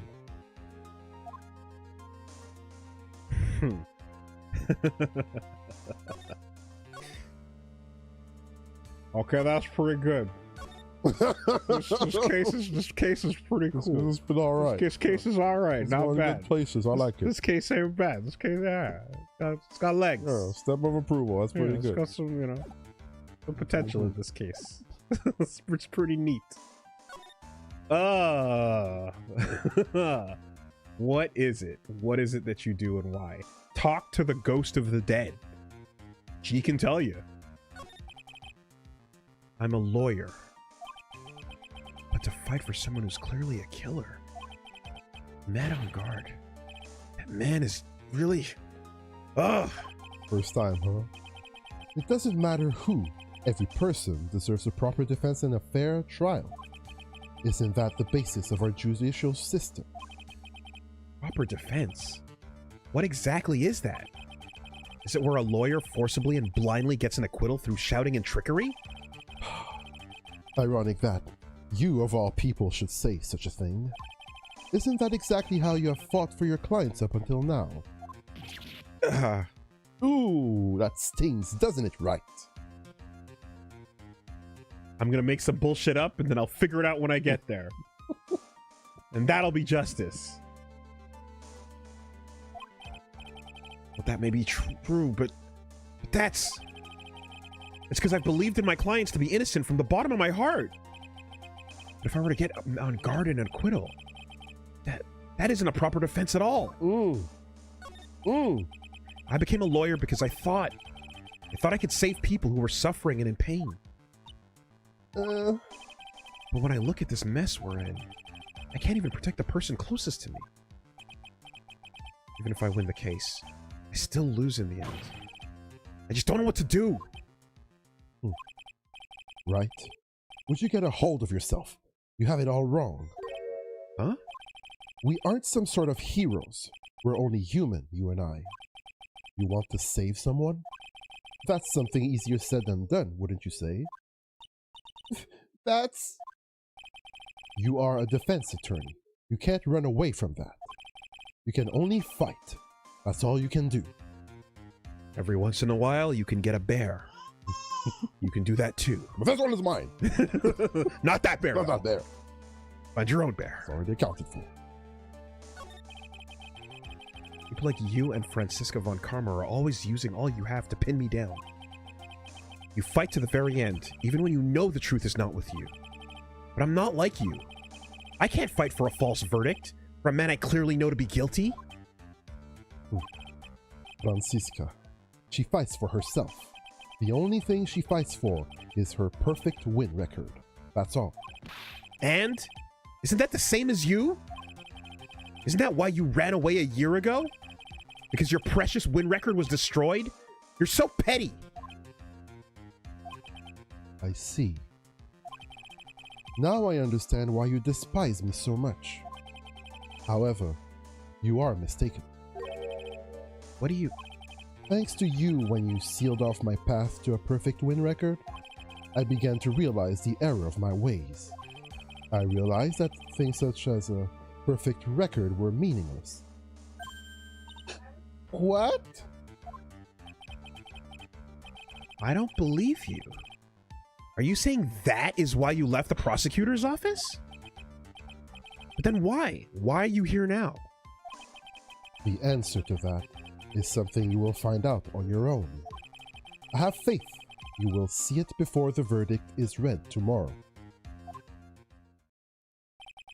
But if you can't, then you will be powerless to change the ending of this story.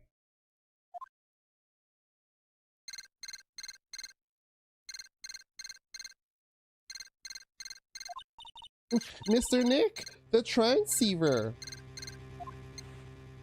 That bitch been listening to the whole thing. I'm sorry for what happened earlier. Now then, Mr. Attorney. Wager you can obtain an acquittal tomorrow. My. What is the matter, Mr. Attorney? I don't sense your usual anger this time. Tell me, please. Why are you holding Maya hostage for Mr. On Guard's sake? Why are you doing this for that cold-blooded killer? Right? Please don't misunderstand things. He is my client. Don't toy with me. The man who hires an assassin is just as much a killer himself. I believe you are asking me a reason as to why I'm doing what I am. Yeah. This is what I like to call my aftercare. What is aftercare? Phoenix. My name carries a certain amount of honor and dignity, Mr. Attorney. I take great care to ensure that no suspicion falls upon my clients or my handiwork. That is why it's called client relations, and it is a part of an assassin's duty. An assassin's duty? We were unlucky this time, and my client was arrested as a suspect. As a result, I did what I had to do to enlist your expert help, Mr. Attorney, and to ensure that you do everything in your power to the very end. What is your name? I believe I told you once before. But my name is the Killer. Shelley the Killer. You're Shelley the Killer? Please keep in mind you do not have much space to maneuver with me. As a killer, I always finish what I set out to do. Failed to keep up your end of the bargain. Maya! It would be my duty as an assassin to see to it that she receives a nice long nap. Ah! No! Now then, if you'll excuse me. If someone were to trace this signal back to me, it would be quite troublesome. Yeah, well, yeah, okay. Just in case you fucking didn't. Mystic Maya! Mystic Maya! Meow, dude! Meow! I don't know what to say. Edgeworth. Hmm? Did you hear that? At the end of that transmission. Huh? Oh, that. It sounded like a cat. A cat? It can't be. That cat. Can it? What is it? I think I know where Shelly the Killer's holding Maya hostage. Edgeworth, have all the police units head for On Guard Mansion immediately. All right. You hurry over as well, then. Don't lose hope yet, Pearls. The fight has only just begun. Yeah!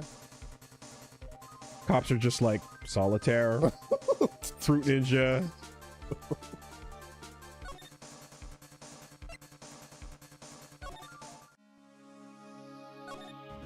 I mean,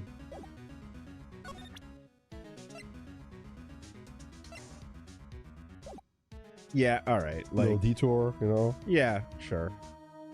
Denny's drive-through. Yeah, can I get a... Can I get a? We have to hurry, Nick. Hold on. Yeah, I'll have the pancakes with the extra whipped cream. Hotel lobby branch into living room.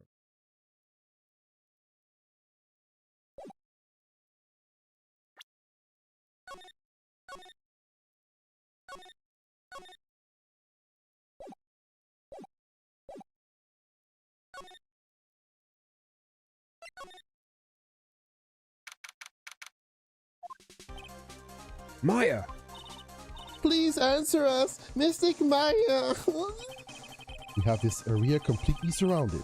There's no way for him to escape, assuming he's still in the area. Can't believe it. That butler. All this time he was the killer. He and Guard were working together all this time. I'm sure they had worked out a contingency plan ahead of time.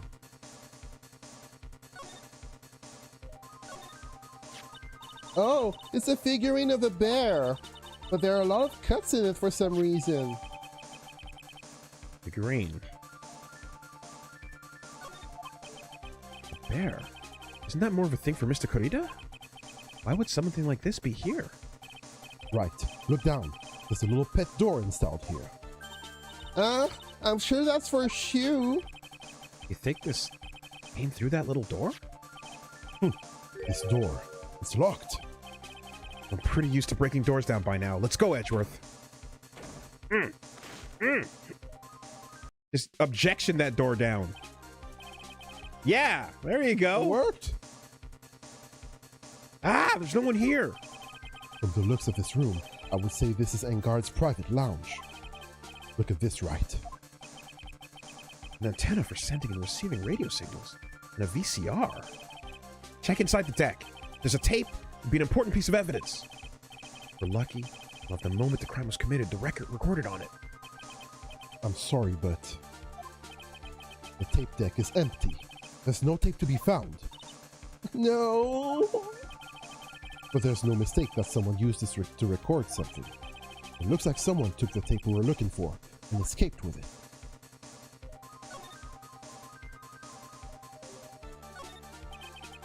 Can't read all the labels, but this is a very large collection of videotape. It's like Engard taped all his own shows. A VCR and an antenna. Footage that the spy camera took at the scene of the crime. It was beamed here and recorded on tape. If only we had that tape, it would have been really helpful. Engard's computer. Maya, why couldn't you have used this to get help? Mr. Nick, where's the power switch? Oh, I get it. That's what happened. He couldn't find the power switch. There's a little door for Shu in this big door. I'm sure Maya used this door to shove this out here. I'm sure it was her. Every time you give Some piece of evidence. It's always the most crucial piece. This time too, I'm sure.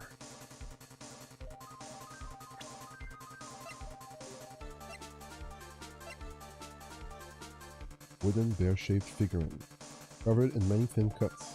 No 3D examination. Nope. To rotate. Small table. We could barely squeeze 3 pearls on here. But I wouldn't sit on the table to begin with, Mr. Nick. A spacious sofa.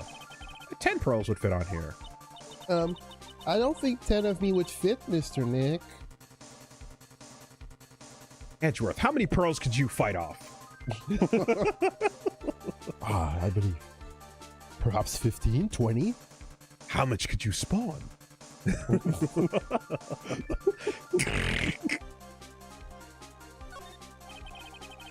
televisions and speakers largely here.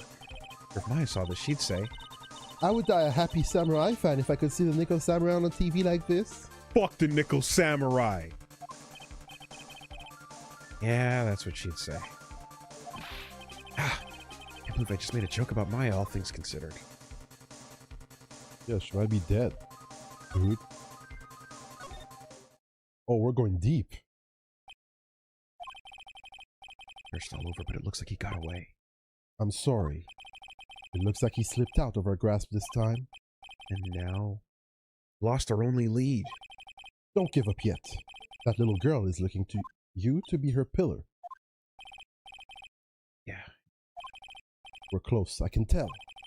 We've already set up checkpoints along every route leading out of this district. Leave the rest to us. Hey, there's more things here. The portrait had moved.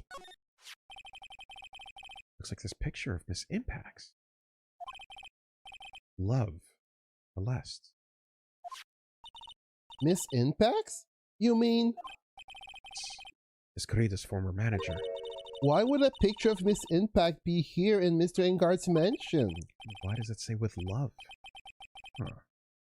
Might be a clue. Celeste's photo. Ah! What's wrong, Pearls? Please let me see that picture frame. Huh? What's so special about the frame? On the back, there's something written on the back of the frame. Maya. It's Mystic Maya. She left us a message. What? I thought you'd come. I knew you would. Now listen up. You'd better get on guard as guilty sentence, okay? If you get that creepy slime bag and not guilty, I'll never forgive you, ever. I'm fine, so you don't need to worry. There's so much I want to write, but I don't think I have a lot of time left. Pearly, you're there too, right? Make sure you help Nick, okay? Someone's gotta watch out for the helpless lunk. That's it for now, Nick. I guess I'll talk to you guys later. That's... No! Pearl. Pearl, has Maya possessed you yet? No! Then she's fine. Mystic Maya. We'll know. We'll know. There's a very obvious way to know. Right. What's wrong? Why the blank stare? Nothing. We've searched the house, and this is the last room. It looks like he eluded us. Edgeworth. Yes? As far as clues go, I think this is about all I'm gonna get. I'm still short one last thing. And what is that? Indeed. It's Andrew's psyche lock. Let's find out what secret she... I think I stand a chance in court tomorrow. Blow this case wide open and expose the truth. I think I know what you're thinking. I'll contact the detention center. Thanks, Andrew. Well, let's go, Pros. Time to open up that last lock. You can break her, Nick. I believe in you. Against the wheel. The wheel of truth. Or justice in good times. Good evening, Mr. Wright. What's wrong? You look ill.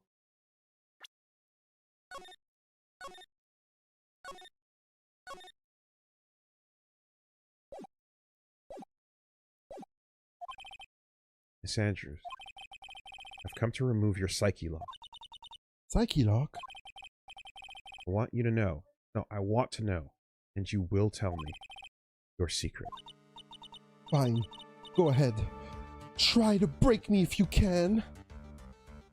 Hey, Phoenix, stop talking about psyche locks like overtly. I don't think the stand users can see them in this world. I think it just kind of happens. Oh, Edgeworth was right. Break her.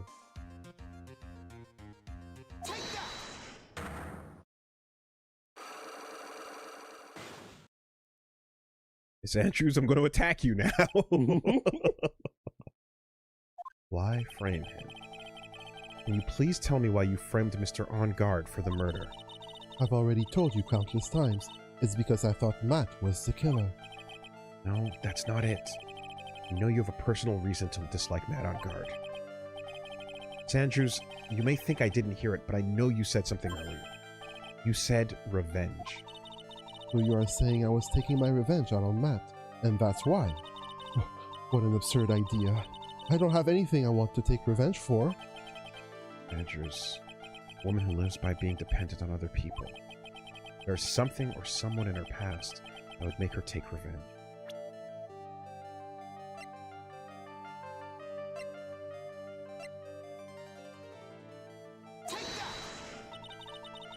Are you trying to help or hurt Matt with what you're doing? Huh? What do you mean? This random haphazard throwing out of evidence you're so fond of doing. It's not what I was trying to do at all. Then refrain from doing it anymore. Damn it.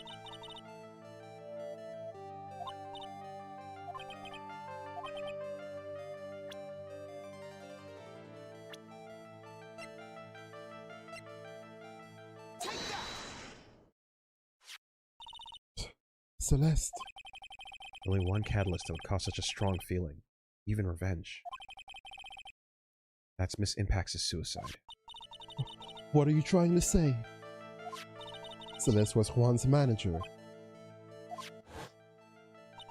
On top of that, the one who hid her suicide note was also Juan. What does all of this have to do with Matt? You're right. I haven't mentioned it. Yet. But for you to hate Mr. On Guard, it would mean that he must have had some relation to Miss Impact's and her suicide. Can you explain to me this relation between Celeste and Matt?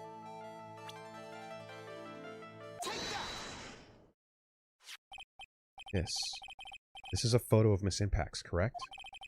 She looks younger than when she passed away, though. With love. Blessed. This is Miss Impact's handwriting, isn't it? Where did you find this? No, that's all right. It was a rhetorical question. Yeah, it is. Found it at Mr. On Guard's mansion. And after all this time, my last remaining secret has been revealed.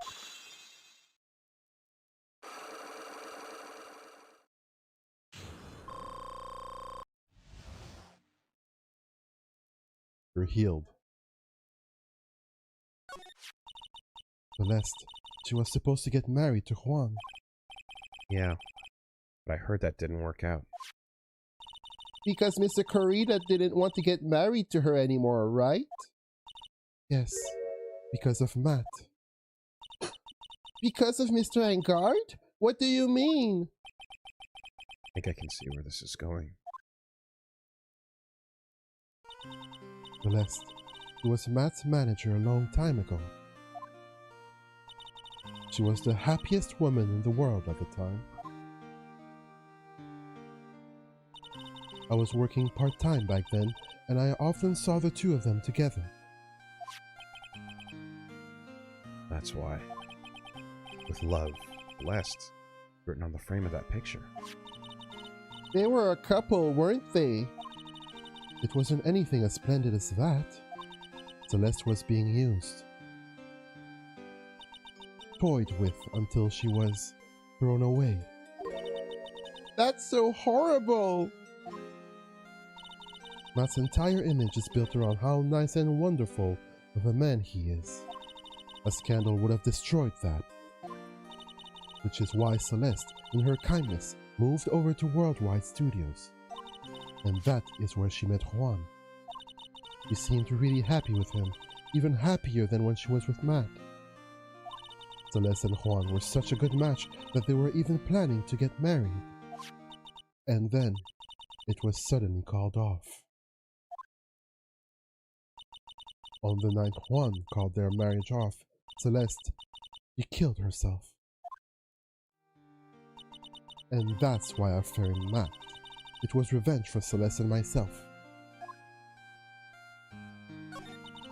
I'm sure even you can guess why Juan called the wedding off, right? Matt confessed to Juan about his relationship with Celeste. Yeah. So that's what happened. But then, why did Mr. Corita have to call off the wedding? Great question, Pearl. I don't understand at all. It was probably because of his worthless male pride. No way. No way. Juan and Matt were always fierce rivals. Matt waited for the wedding announcement and then unleashed the truth on Juan. I was there first, and that's it? That's literally it?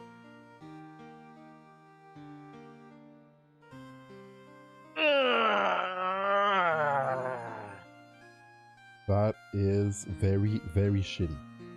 And also, extremely believable at the same time. Young guns. People suck. Yeah. Used goods. Just From him? from him. Hell no. Gotta think about that face every time, etc. and so on. Absolute fucking garbage tier shit. Oh my god. Yeah, actually, like 21 years old, hotshot stars, little jerks. Celeste Impacts, fucking children, Adrian, babies. He was aiming for it when it would hurt Juan the most. Like, I was geared up for the he used her, discarded her, she had a relationship with Juan, and then to fuck with them, he came back in the picture and like got, you know, and made it messy. Yeah. You know, like made her cheat, like tried to make her cheat, or did get her involved, or something to fuck up the current timeline. But if there's a clean break in a new relationship and simply bringing it up, it's like, yeah, maybe Juan didn't know that, you know, Adrian and Matt were involved. Sure, but like, if it's the past, who gives a fuck? Obviously, you Clearly know? he did. Young, impressionable, Insecurity and bullshit. and the suicide was 2 years ago. Long ago, right? Yeah. So they were even younger. 19 at the time? Does that add up? If they're 21 now? Yeah. So that would have been like literally 19 at the time. You can be very stupid at 19. Christ. But like, let's be real. Think of the type of dudes you know that are like that. Yep. Yeah, that would say that type of shit. That would get in their head over that type of shit. That doesn't necessarily mean 19-year-olds. People our age are that fucking stupid, immature, and like lame. Yes. It's crazy, but that absolutely is still a thing, regardless. That wasn't the end of it. That day, I'm almost certain that Celeste left a suicide note behind. And in that note, she left a detailed account of Matt's various misdeeds, and so that she would never again be hurt by Matt, she chose to die. Then, when Juan discovered her body, he hid her note. But why would he do that? It's simple. Juan realized that note was a powerful weapon against Matt, and it would be especially damaging to his refreshing like a spring breeze image. In any case,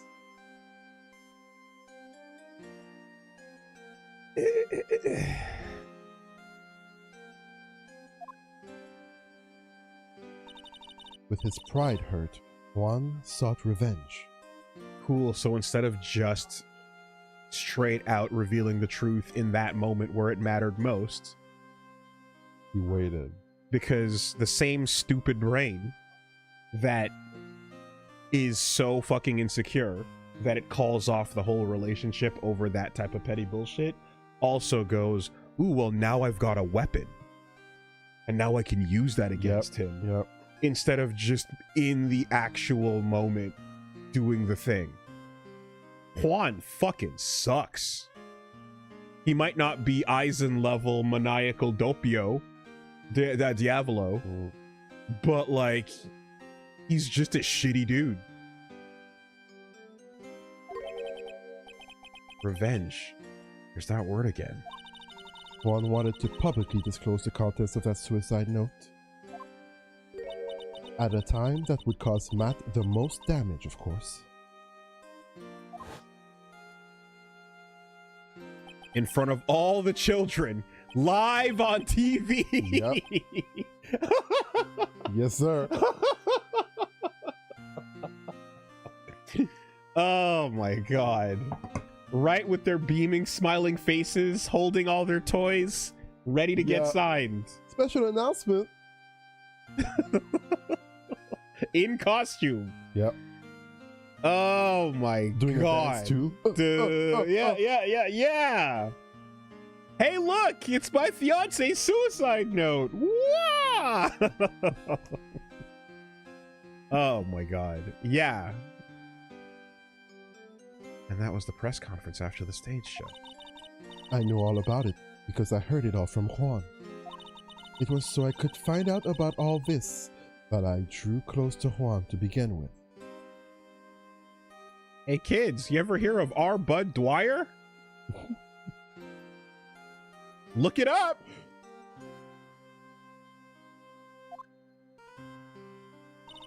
They're quite a pair of hideous monsters, aren't they?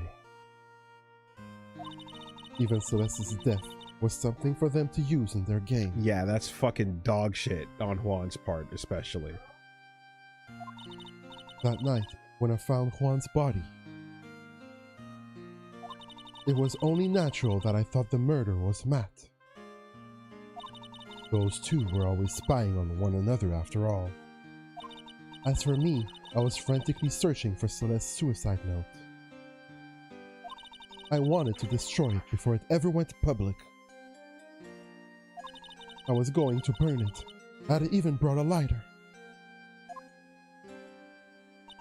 But I couldn't find the suicide note, and that's when revenge crossed my mind.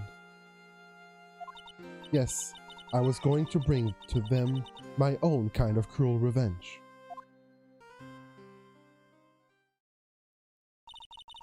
Celeste was killed by those two monsters. Bro, this Reiwa era of Kamen Rider sucks! Can we go back? Can we go back, please? Can we return to Heisei for a minute? Please! Fuck this Reiwa era! Holy shit! Can it be that it was all so My simple, God. baby? Just... Ugh. So when I stabbed Juan's body with that knife, I didn't feel a single shred of guilt.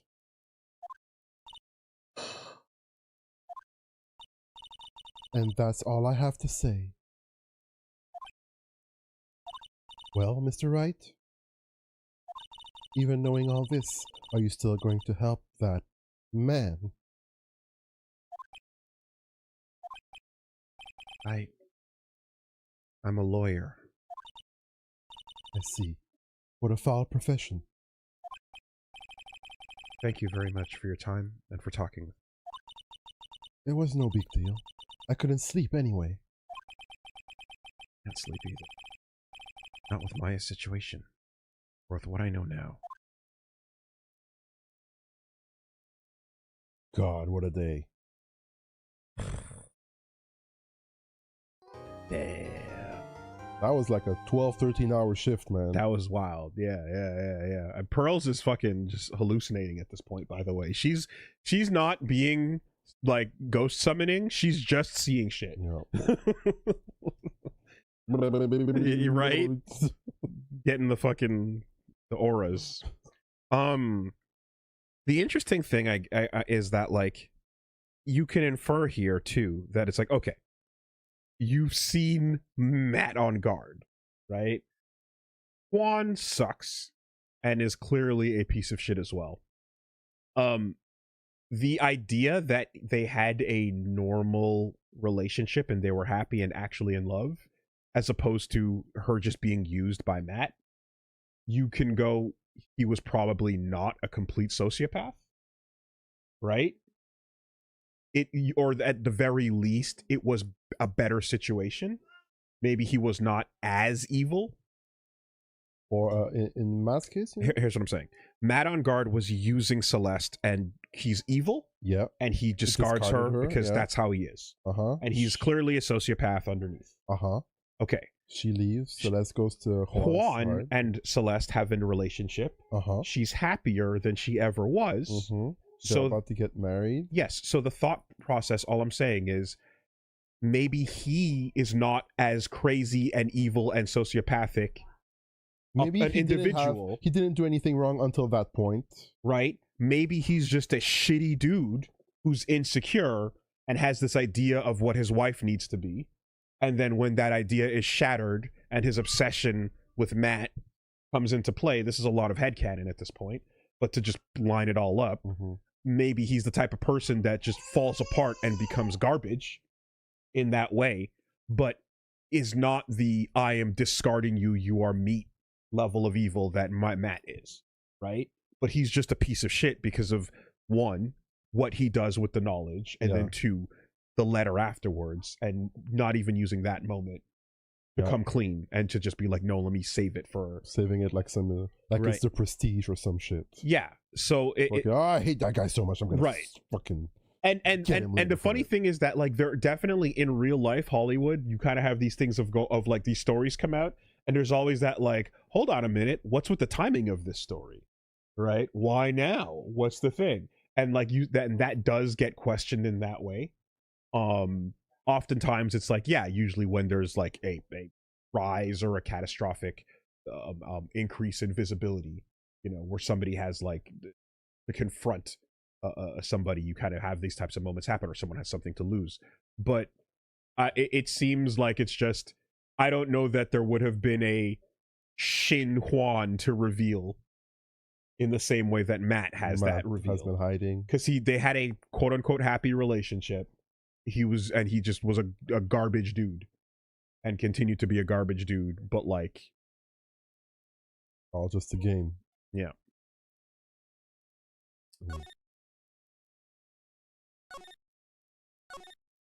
God damn it, man. One good writer, and then it ended there. We had one good fucking Steel Samurai, and the whole series went to shit immediately after. Oh man, yo, I want to get into Steel Samurai. Where should I start? Yeah. Hey, look, buddy. You got Phantom Blood, and you're good. Actually, stop there. Start and stop with Phantom Blood. Don't even bother. Yeah. Skip Nickel, and skip the ninja. Skip the fucking. Jammin' Ninja's no good. Just skip the Jammin' Ninja. Oh, come on, he sounds so cool. Pink Princess. Okay, Pink Princess is good. Oh, I'll watch that. Watch Pink Princess. Always start. How'd I get into this mess? That's far enough. Can't run forever, Mr. Phoenix Wright. I bet you this is a judge. Yeah. Oh my god. Yeah. Whoa. What have I done wrong? I cannot allow you to go on like this. But just a simple defense attorney. Silence! You are no longer worthy of your title. And we come full circle. We come full circle. Objection overruled. 1 bar. I had this treat place some time ago. This day was written into my destiny.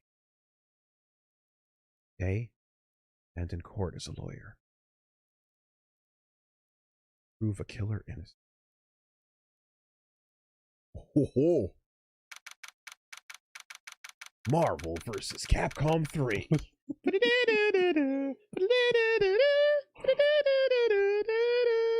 March 23rd, 9:43 a.m. Defendant lobby.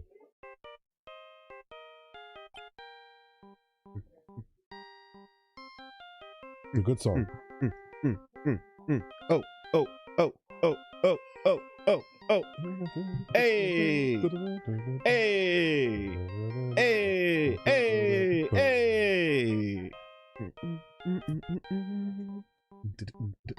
Phoenix, phone's ringing. Hello, this is Phoenix Wright. You don't look so well, dude. You're gonna prove me not guilty today, right?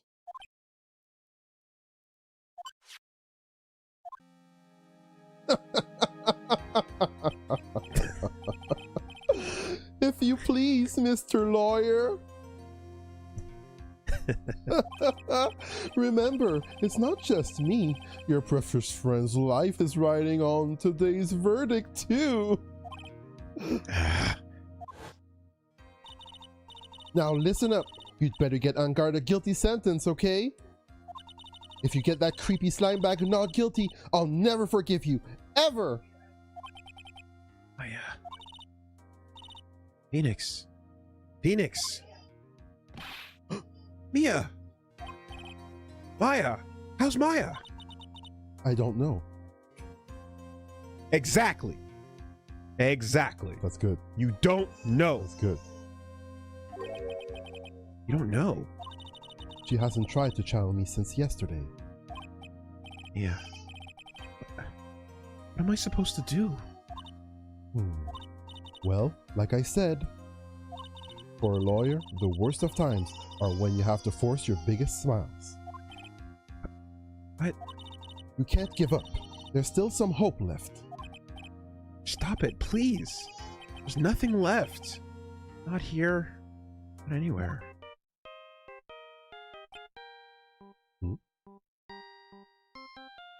We just did this bit. It's that accursed on guard again.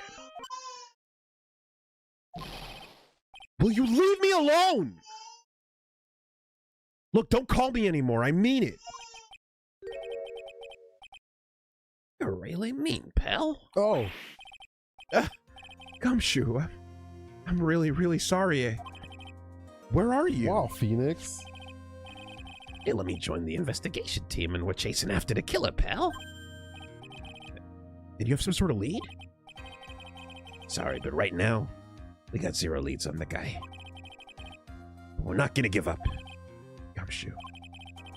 Till the trial is over, till the verdict is handed down, we're gonna do everything we can to find the killer. If we can get Maya out, you can get on guard the guilty verdict he deserves, pal. That's true. You'd do that if they found Maya first. You got that? But you have to do whatever you can to make the trial last longer. Have to make the trial last longer. You go at Mr. Edgeworth with everything you got, till you can draw it out. Oh, now I get it. I believe in you, pal. You and Mr. Edgeworth can do it. So, believe in us. We're gonna give it all we got, just like you. Yeah. Got it. Thanks, Gumshoe. All right, Gumshoe. Lame it out. Hey, Phoenix. Dante and Virgil fight forever. We're stalling for time, though. Actually. You understand now, don't you? You have something money will never be able to buy. Friendship. It's the strongest weapon in the world, and you have it in abundance. Yeah. Also, I have access to an army of zombies. I have access to the spirit world and the ability to speak to the dead, which they don't have, and that's really OP. Just in case. And also, I have a stand, which shows me the true hearts of men. But yes, I have friends and I'm a lawyer. That's true. Looks like it's coming to an end. I gotta make the trial last as long as I can. I'm sure we'll come through, I know it. Good luck, buddy. 10 a.m. on the dot. Courtroom number 3. Court is now in session for the trial of Matt Engard.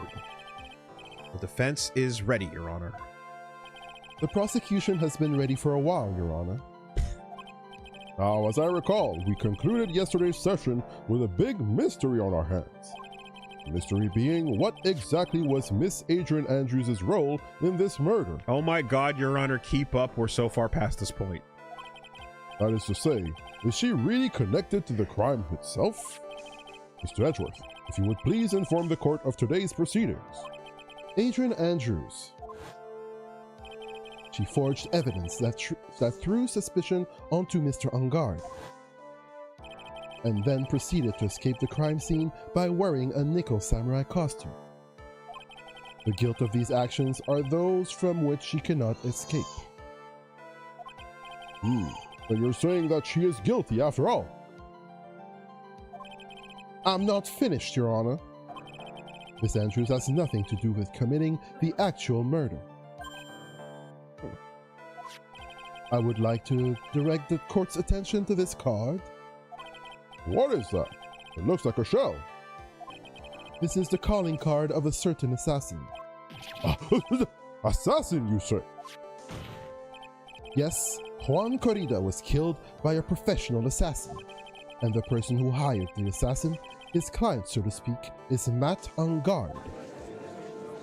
Hey, yo, that's crazy. What the fuck? What a surprising turn of events. Motherfuckers are getting their launchers out like... Just sitting down getting ready for this. I would think it's become commonplace by now, Your Honor. I know what's going on at this time. So I know that everything Edgeworth has said is true. But we still have to hold out as long as we can. At least until Maya is safe and sound. Wonder how the trial will turn out today. Now then, please call your first witness, Mr. Edgeworth. Your Honor, I hope you like down back. Oh, that lame shit? Oh, push a button or two. Honda versus Honda, Your Honor. Oh, hake-yoi! Yoi, hake-yoi! Get on with it, come on! Oh, time for this. The prosecution calls the defendant's mentor, Mr. Will Powers, to the stand. Now then, witness, your name and occupation, please. Okay.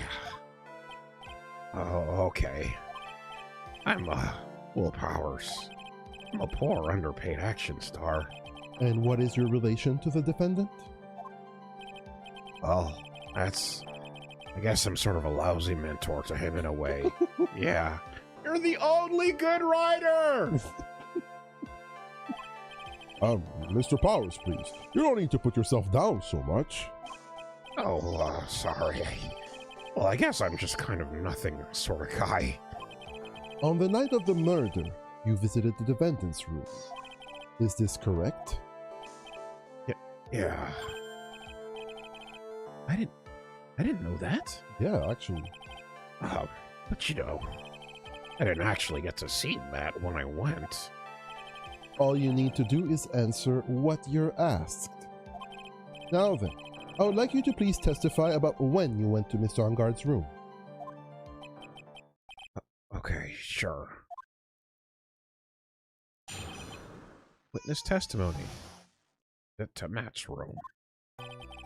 After the award ceremony, I went by myself to Matt's room. Matt was standing there in front of his room, still in the nickel samurai costume. He was talking with someone. At first I thought it was the bellboy.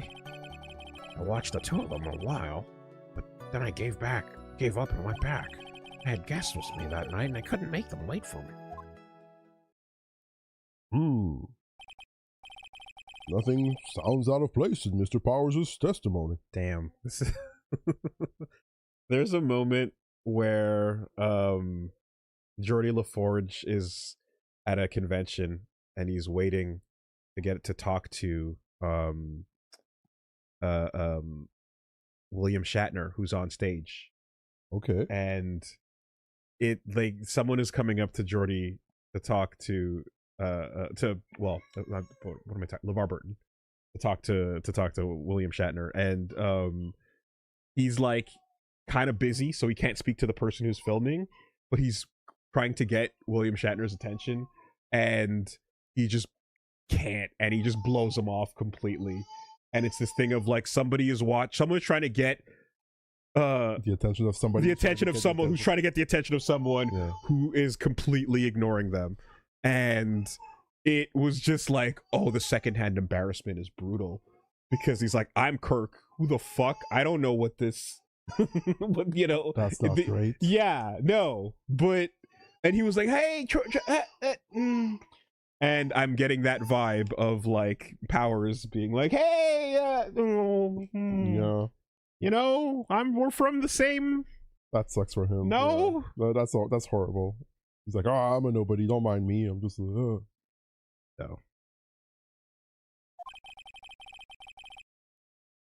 Talking with the bellboy is no big deal. If one assumes that the person Mr. Engarde was speaking with was an ordinary bellboy... Well, what are you implying? Well, Mr. Wright, let's have your cross-examination, shall we? Looks like we're in another sticky situation. Huh? A trap. Can't you smell it, Phoenix? But for us to find out more, we're just gonna have to charge in head first, right? Alright. It's all a distraction. But we might as well. Visit to Matt's room. After the award ceremony, I went by myself to... Hold on. The defendant's room? Why'd you go there? Well, I'm his mentor, like a big brother, sort of, and I want to say congrats.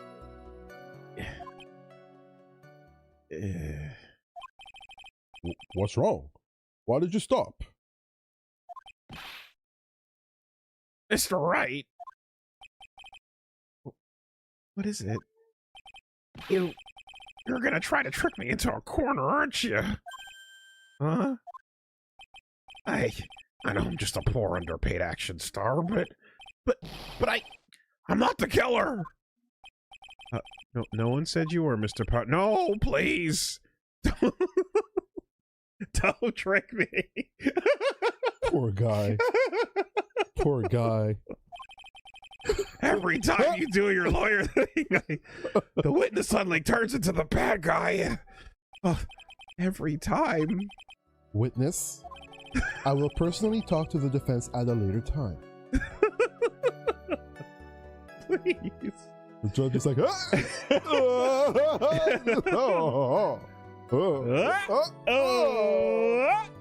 I missed. Juggling the mallet.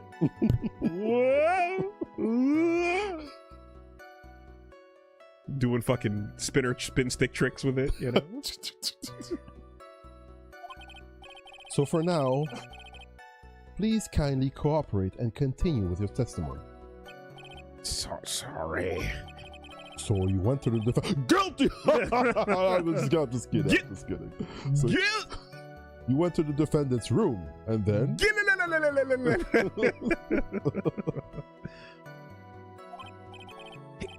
Wait a minute. When and how do I suddenly get turned into the bad guy here? Matt was standing there in front of his room, still in the Nickel Samurai costume.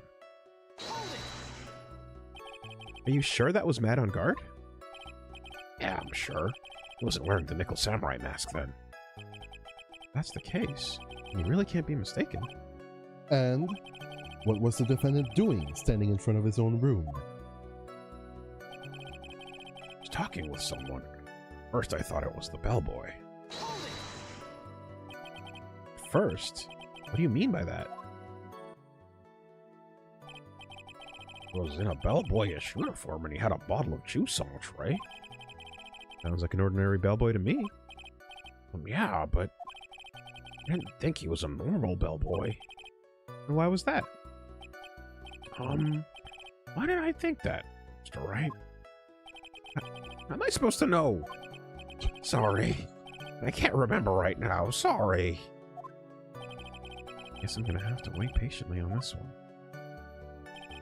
Watched the two of them for a while, but I gave up and went back.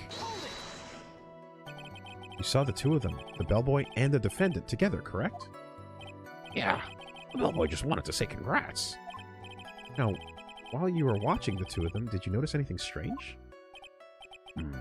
Oh, I did feel something weird. I think it was because Matt, well, he gave the bellboy a tip. A tip? That's a perfectly normal thing to do. So how long did you watch the two of them? Not more than a minute or two, I think. Guess I had guests with me that night, and I couldn't make them wait for me.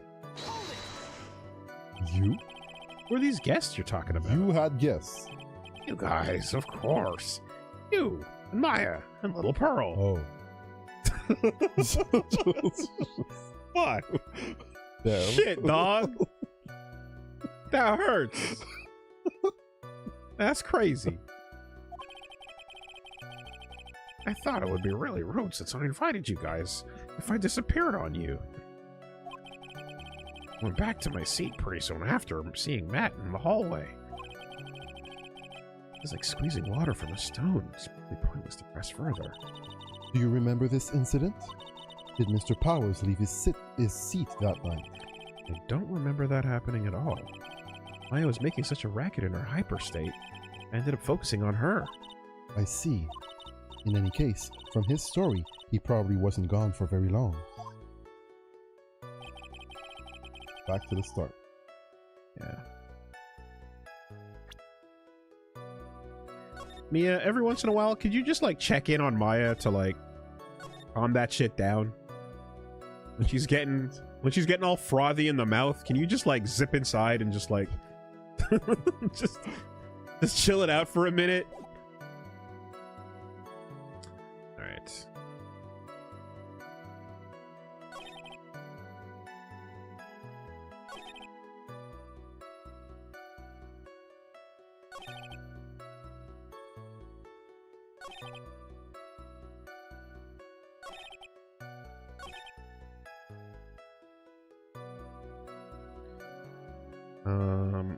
Yeah, let's see.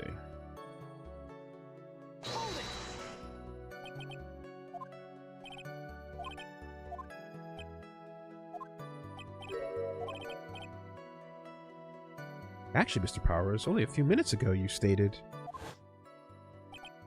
No, I did feel something weird. I think it was because Matt, well, he gave the bellboy a tip. Could it be that you felt something strange about the tip-giving incident itself? Ah, yeah, that's it. You really know your job. Wow. That's new. Yeah. Repress. You repressed and gave you more. Repressing on the second round. Fuck. Well, it's the end of the game now, so it's fine. But... Fuck. Oh my god, Goblin install. Illusory wall discovered. Gosh. You have to replay the whole game. Whole game. Mr. Edgeworth. Yes, Your Honor? This bellboy. He wasn't an ordinary one, was he? Perhaps we should let the witness tell us. Very well. Mr. Powers, please amend your testimony. You mean about the bellboy, right? Mr. Powers, what kind of seafood was on the table that night? Was there butter involved? Was it the garlic butter? Oh, the good butter. Was the consistency of the garlic butter just melty enough? I'd give the bellboy a tip. We gave the bellboy a tip. What's so strange about that? Ah, well, you see, Matt's not a poor penny pincher like me. I was trying to figure out how much it was because the tip really shocked me. How much it was? That's when something even more surprising happened. The bellboy was putting the tip he got in his pocket. That's when I got my first good look at the guy's face. I was really shocked. I'm afraid I don't follow you at all. Sounds like Mr. Powers was surprised twice by this event. I wonder which of the shocking moments I should ask about. What's so shocking about the bellboy's face, Mr. Powers? Well, he wasn't exactly a boy, more like an old gramps. I hope you know that discrimination towards old men is a no-no in my court. But everyone else is okay?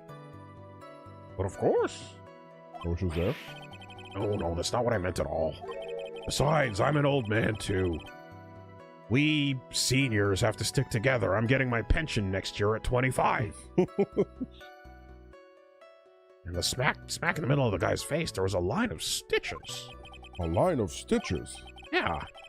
It went straight from the tippy top of his head to the bottom of his chin. Almost like if that thread were snapped, all the stuff in his head would come spilling out. Ew. Was there in Ungar's house? It was the butler! What is it, Mr. Wright? Ah, nothing, Your Honor. That means Ungar was talking with the killer then. The fact that fact were exposed, Ungar would be declared guilty in a blink.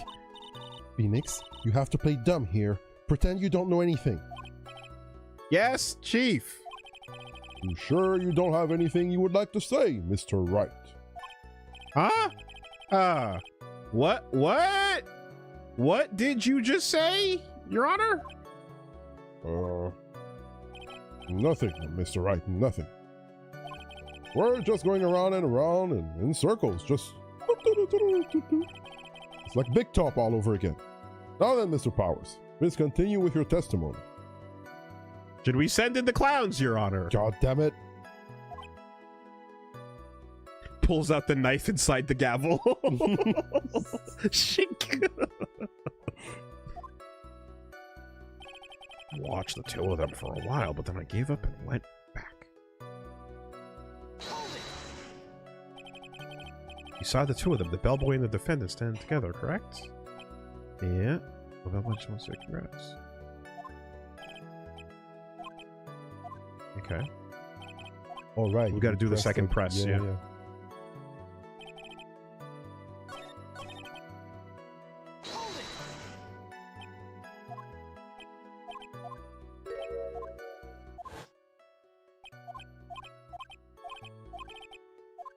All right. How big was the tip? Defendant is a huge star. He can afford to give a generous tip. Wouldn't you agree? Sure, but giving him that much is maybe a little too much, I think. A little too much. Would you please clarify for the court about how much would you say the defendant gave to the bellboy? Honestly, I don't know. I can't even begin to guess. And why is that? Because he gave the bellboy a really fat roll of cash. A roll of cash? You gave him a band? Row. Oh, well, how interesting.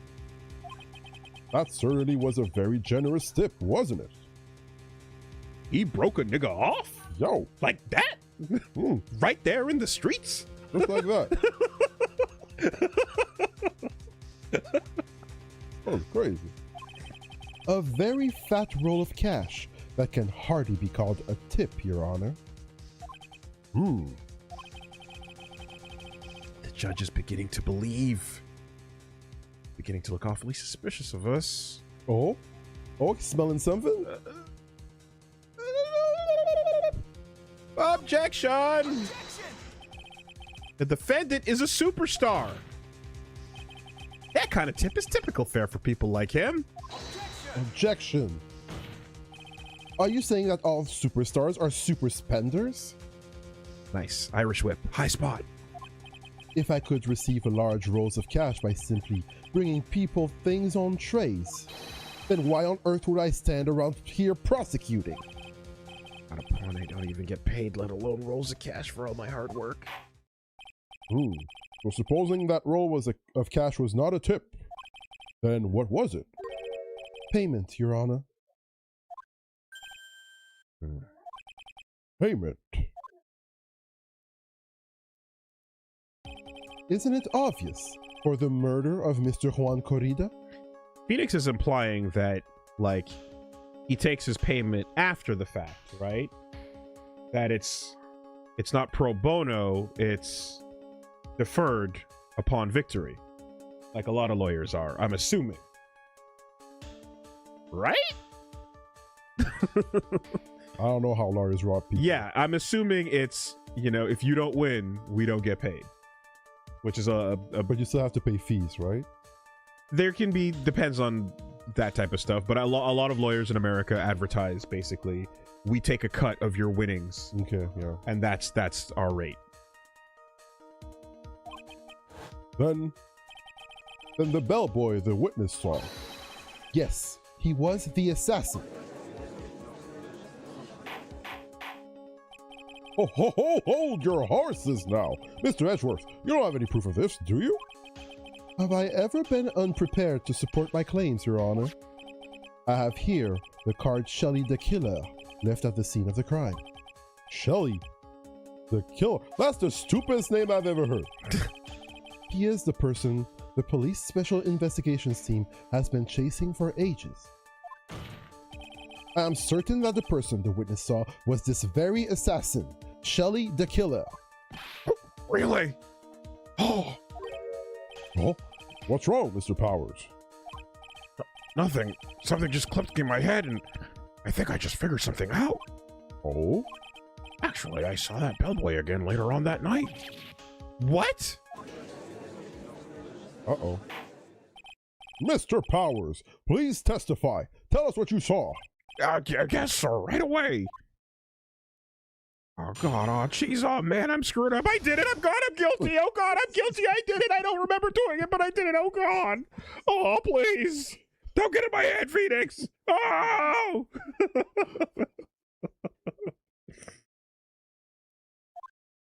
Second time. This time I was in that hallway because I had to go to the bathroom. And that's when the bellboy I saw earlier came out of the room.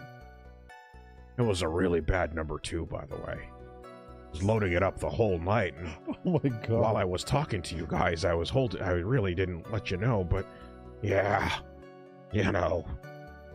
Can you strike that from the record, please, stenographer? It's the garlic butter sauce. It just goes right through me. I don't know. Good lord. How often do you get a chance to eat good like this when you're getting on my paycheck? So what do? You load up.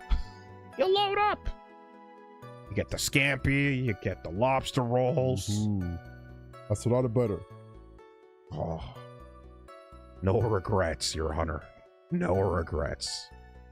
And that's when I saw the bellboy come out of that room. Of course, when I say room, I mean Juan Corrida's room. Now I think about it, the bellboy did seem kind of out of place. Yeah, he had to be an assassin. I'm sure of it. I mean, Thank you very much. That's all we need for now. huh? But I'm not done. There's still more. Let us first establish that the bellboy was truly Mr. the Killer. Then we shall see. So the bellboy came out of the victim's room. And if that bellboy really was the assassin, then I think the answer is fairly obvious. You know, like, based on the previous Gatewater bellboy we met, you could have just paid that fucker to do it too, and he probably would have taken his best crack at it. Just saying. It'll add more value to my scary murder hotel. That would be correct, Your Honor. Well, Mr. Wright, I believe it's your turn to entertain and make us laugh.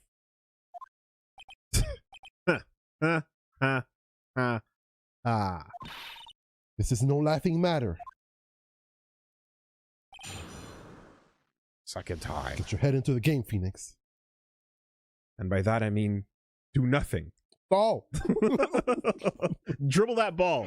Dribble that shit. Wait for the shot clock.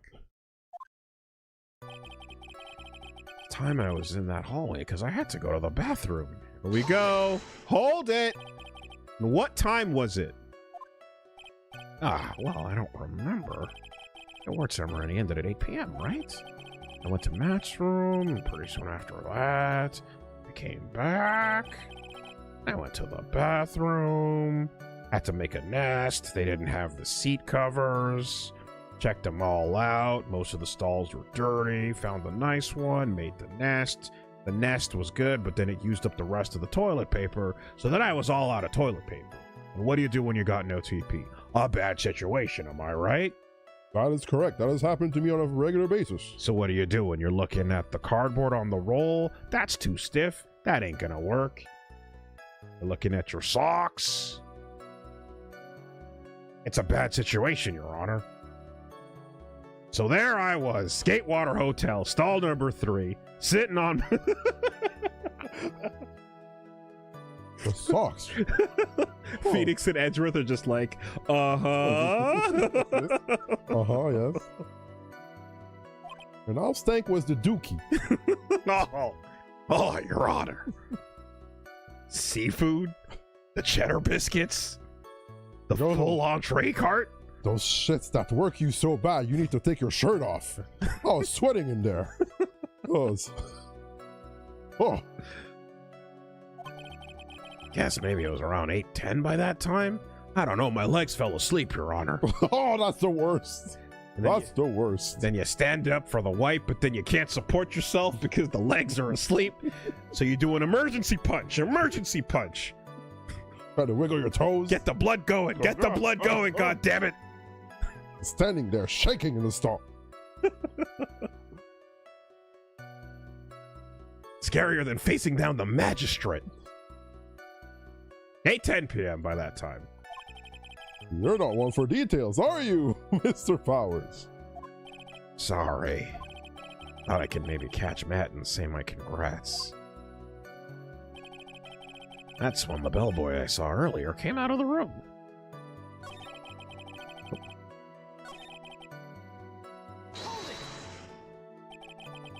Are you sure it was the same bellboy? Yeah. How could you tell? All the bellboys were the same uniform after all. But you see, well, he had these stitches in his face. Yeah. I'm sure it's the same guy that was talking with Matt. Ooh. So which room did the bellboy come out of? Of course, when I say room, I mean Juan Corrida's room. The victim's room, huh? Objection! The victim's room, huh?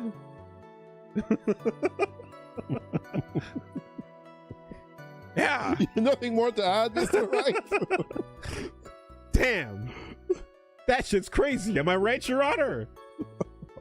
That's just sustained. That's pretty fucked up. That's pretty fucked up. Okay. Wow! Crowd? You believe this shit? Yeah, oh, no, we can't believe it. That's wow. Crazy. Yeah, that is crazy. Damn, son. Who'd have thought? Yeah, the one with all the really pretty flowers and teddy bears. It was Juan's room, all right. Words cannot describe how screwed. Let's continue with the testimony, shall we? In the meantime, hard cut to fucking third person gumshoe slamming through doors. The killer! Right here. Get over here! SWAT like fucking Rainbow Six Siege blowing up the walls. bursting through. Jumping from the ceiling. He's holding a baby for some reason. Just fucking ah. Now that I think about it, the bellboy did seem kind of out of place. What exactly was so out of place about him? Right. Why the insipid grin? Maybe because I have no idea what damaging thing he's gonna say next. Ah, well, the bellboy was empty-handed. Empty-handed? Bellboy was one of those room service people, right? But he wasn't pushing a cart. He wasn't holding a tray either. You'd call that a little strange too, wouldn't you? I agree that is a bit strange, Mr. Powers. But is it really that unusual for a bellboy to be empty-handed? What should I do? Should I let Mr. Power's testimony slide, or try pull a fast one? There's nothing strange or unusual about an empty-handed bellboy. But there really is. There really isn't. If you two are done being school children, bellboys are for room service. There is no reason for them to be empty-handed, ever. Your Honor, I ask that the witness's previous statement be supplanted with this new one. Edgeworth, you gonna do whatever you can to make the bellboy look suspicious? I see. Very well. This court recognizes and grants the prosecution's request. Mr. Powers, if you could amend your testimony, please. Yes, sir. I thought it was kind of strange for a bellboy to come out of a guest's room empty-handed. So you're saying it's suspicious for him to be empty-handed? Yeah, really suspicious. I mean, when I first saw the bellboy, he was holding a tray in his hand. And there was a bottle of juice and a wine glass on it. Juice? What kind of juice was it? I'm pretty sure it was tomato juice. If we could come up with some sort of reason as to why he would come out empty-handed, some sort of proof, then I think we can dodge the bullet on this one for now. Proof, huh? Sounds like another job for the court record. Yeah, he had to be the assassin, I'm sure of it. Please don't be so quick to judge. Ah, but it's kind of a Powers family thing. Think of every person as a thief. Well, I guess a thief and an assassin are both sneaky and silent. That's not the point, Phoenix. In any case, if that bellboy was the assassin, it would be very bad for us. But he really is the assassin, you know? Yes, but you can't give in yet. If you want to prolong this trial for as long as possible, you're going to have to pull some cheap tricks on this one.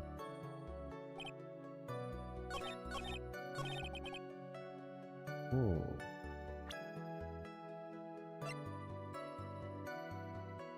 What is going on, Deathy? Thank you. How you doing? Specs in 5. Specs in 5. Headless. Welcome. Welcome, everybody. We are just working on the end of our Phoenix Wright playthrough. See if we can get it going. Yeah. And we will be speaking very soon. Very soon. What's going on, everybody? All right. What is the reason? The reason is this wine glass. Objection! Mr. Powers. Yes? You're easily influenced by other people's words, aren't you? As soon as you heard that bellboy might have been the killer, you got caught up in believing it must be true. But isn't he really suspicious? He's got all those stitches and... So? A baseball has stitches? Are you saying that all baseballs are suspicious because they have stitches? Why? No, there is also, I mean, what about him being empty-handed? I would like to ask the court to please take a look here. Oh? This is the crime scene. There's a wine glass sitting next to Mr. Karida's body. The liquid inside this glass is tomato juice. And now, if you'd look at what's on top of the table in the lower right corner here, anyone can clearly see that it's a tray with a bottle of tomato juice on it. Ooh. The bellboy had just brought this to Mr. Corrida's room. He left the tray in the room, which is why he was empty-handed when he left. Ow! But that would mean that the bellboy had seen and left a dead body in the room. Judge, how about you hush your mouth, Judge? Judge, how about you fucking sit there and be a judge? Aight? You ain't. Are you a lawyer? I mean, Your Honor, are you a lawyer? Show me. Show me your badge. I'm supposed to. I'm checking the court record. I have a badge. Do you have a badge, Your Honor? Well, back then it didn't ask for much to be a judge. Well, then how about you sit there with the gavel and judge, and we'll do the lawyering. All right, I'm ready. Shit. Just let me know when. But can you prove that Mr. Corrida was already dead at that time? Mr. Edgeworth. Save me. Yes. I blame you for leading me down this route. I'm terribly sorry. What is with him? Why is he laughing? Also, why is the judge suddenly competent? That's crazy. Like, out of nowhere. Literally 2 games, the entire journey through, in the last possible moment when we need it. Sharp and awake for that. Witness, isn't there one more thing you would like to share with us? Is there? The bellboy was empty-handed, or should I say, empty-handed? I recall you had something interesting to say about his hands. Oh yeah, I almost forgot. Huh? What? That bellboy, he was wearing gloves. Gloves? Yeah, pitch black leather ones.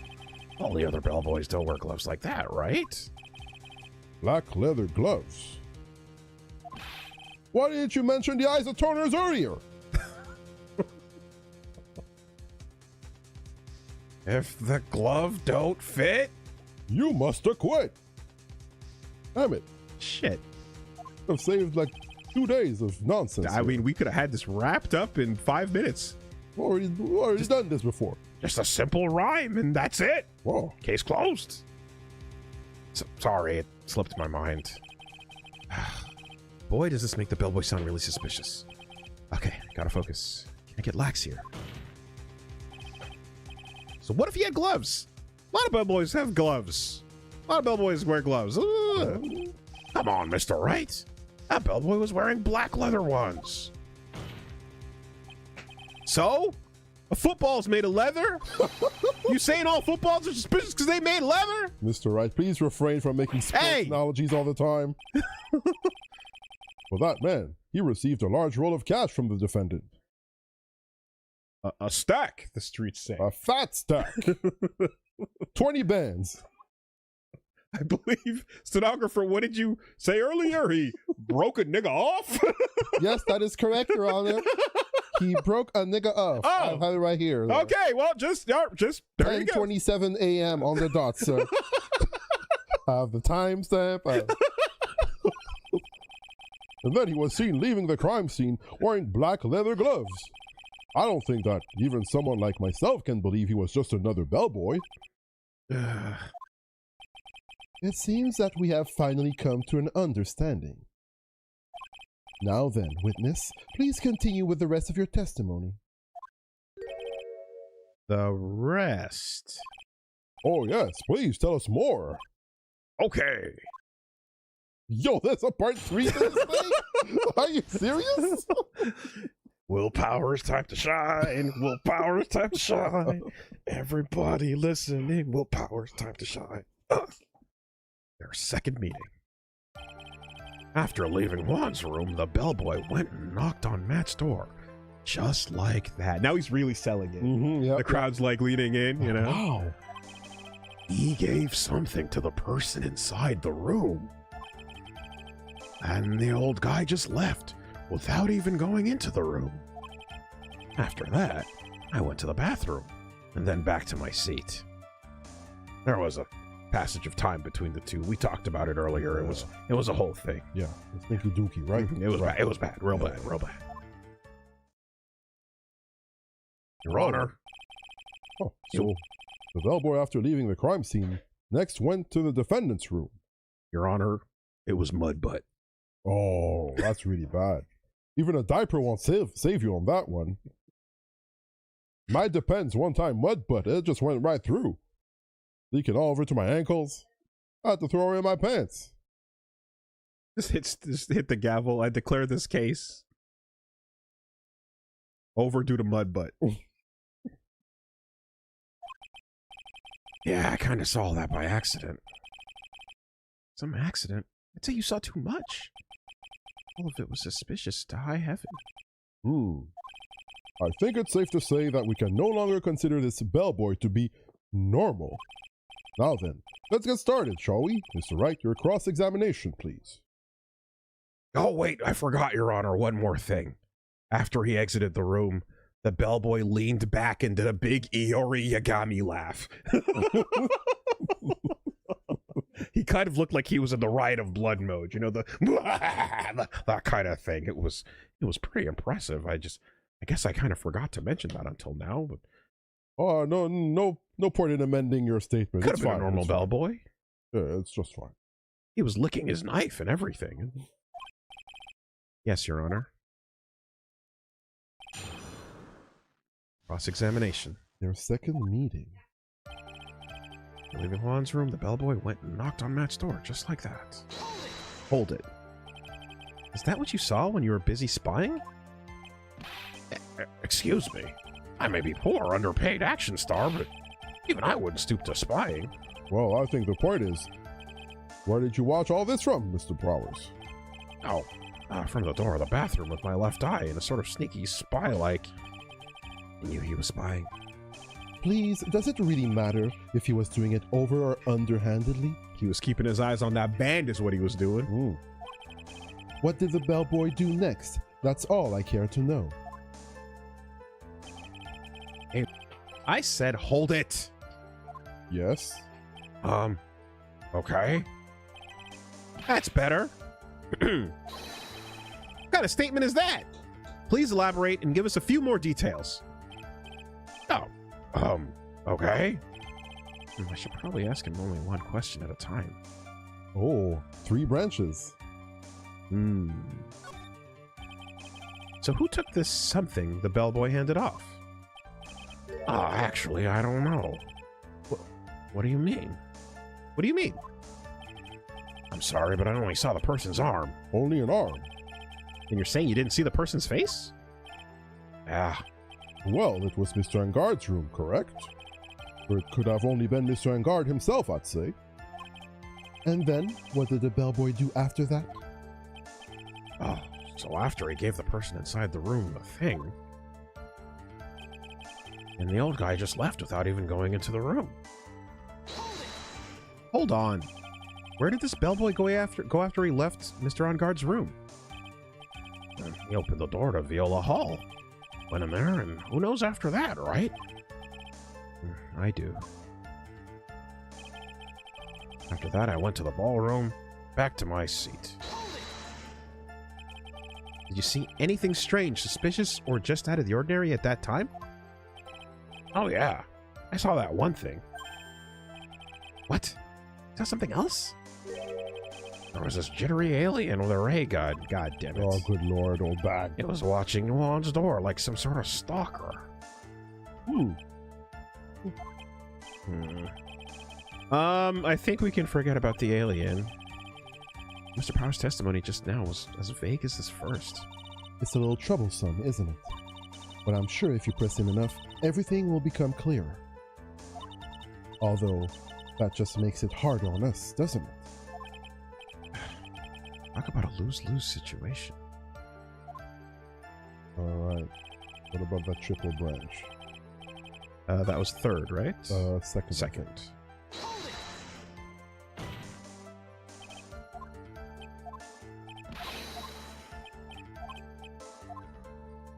What did he give him?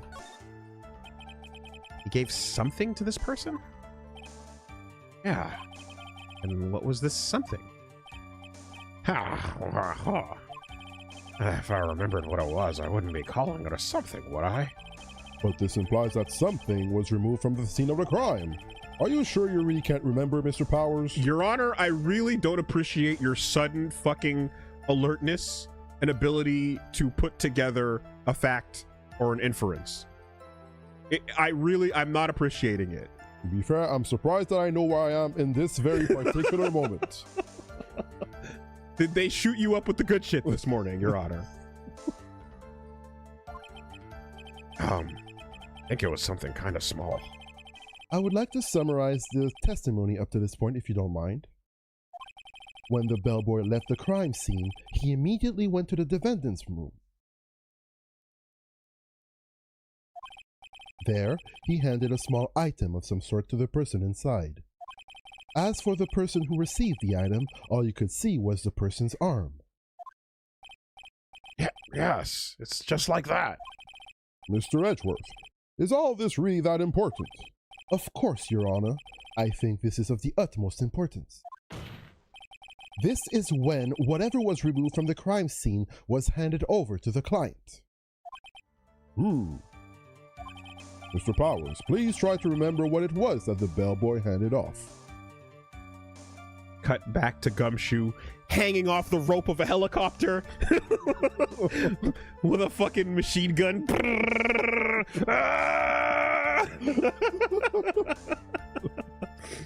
A league of assassins all diving after him in midair.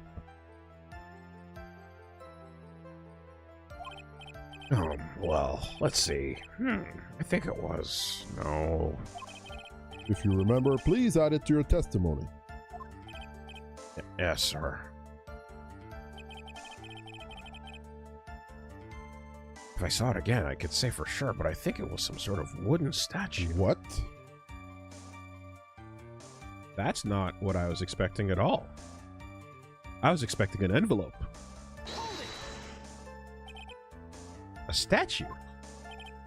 Yeah, it'll look like one, I guess. If I saw the actual thing again, I'd probably remember, you know? Looks like for this trial to proceed, I'm gonna have to come up with whatever this statue thing is and show it to him. You're going to have to trust your instinct on this one and take a chance, Phoenix. Yeah. Well, Mr. Powers, let's continue with your testimony. What did the bellboy do after that? He left without even going into the room. Okay.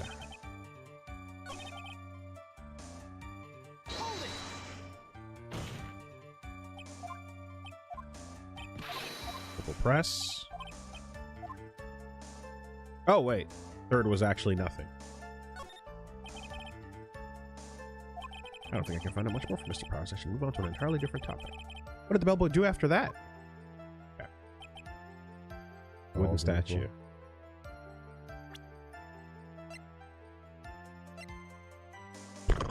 I mean... How does this link? Okay. Yeah. Go with your gut.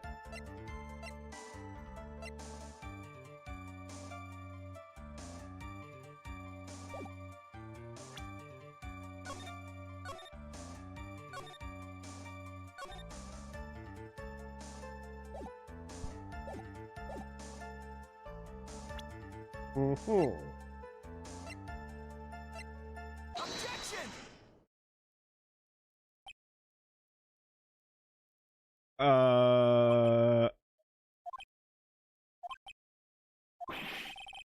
What was the point of that pregnant pause? Where did that objection come from? Well, speak up. It was me, Your Honor. What is it, Phoenix? I have a feeling something bad's gonna happen once I show this. Mr. Wright, if you have something to say, please spit it out. Yes, Your Honor. Okay, Phoenix, deep breath.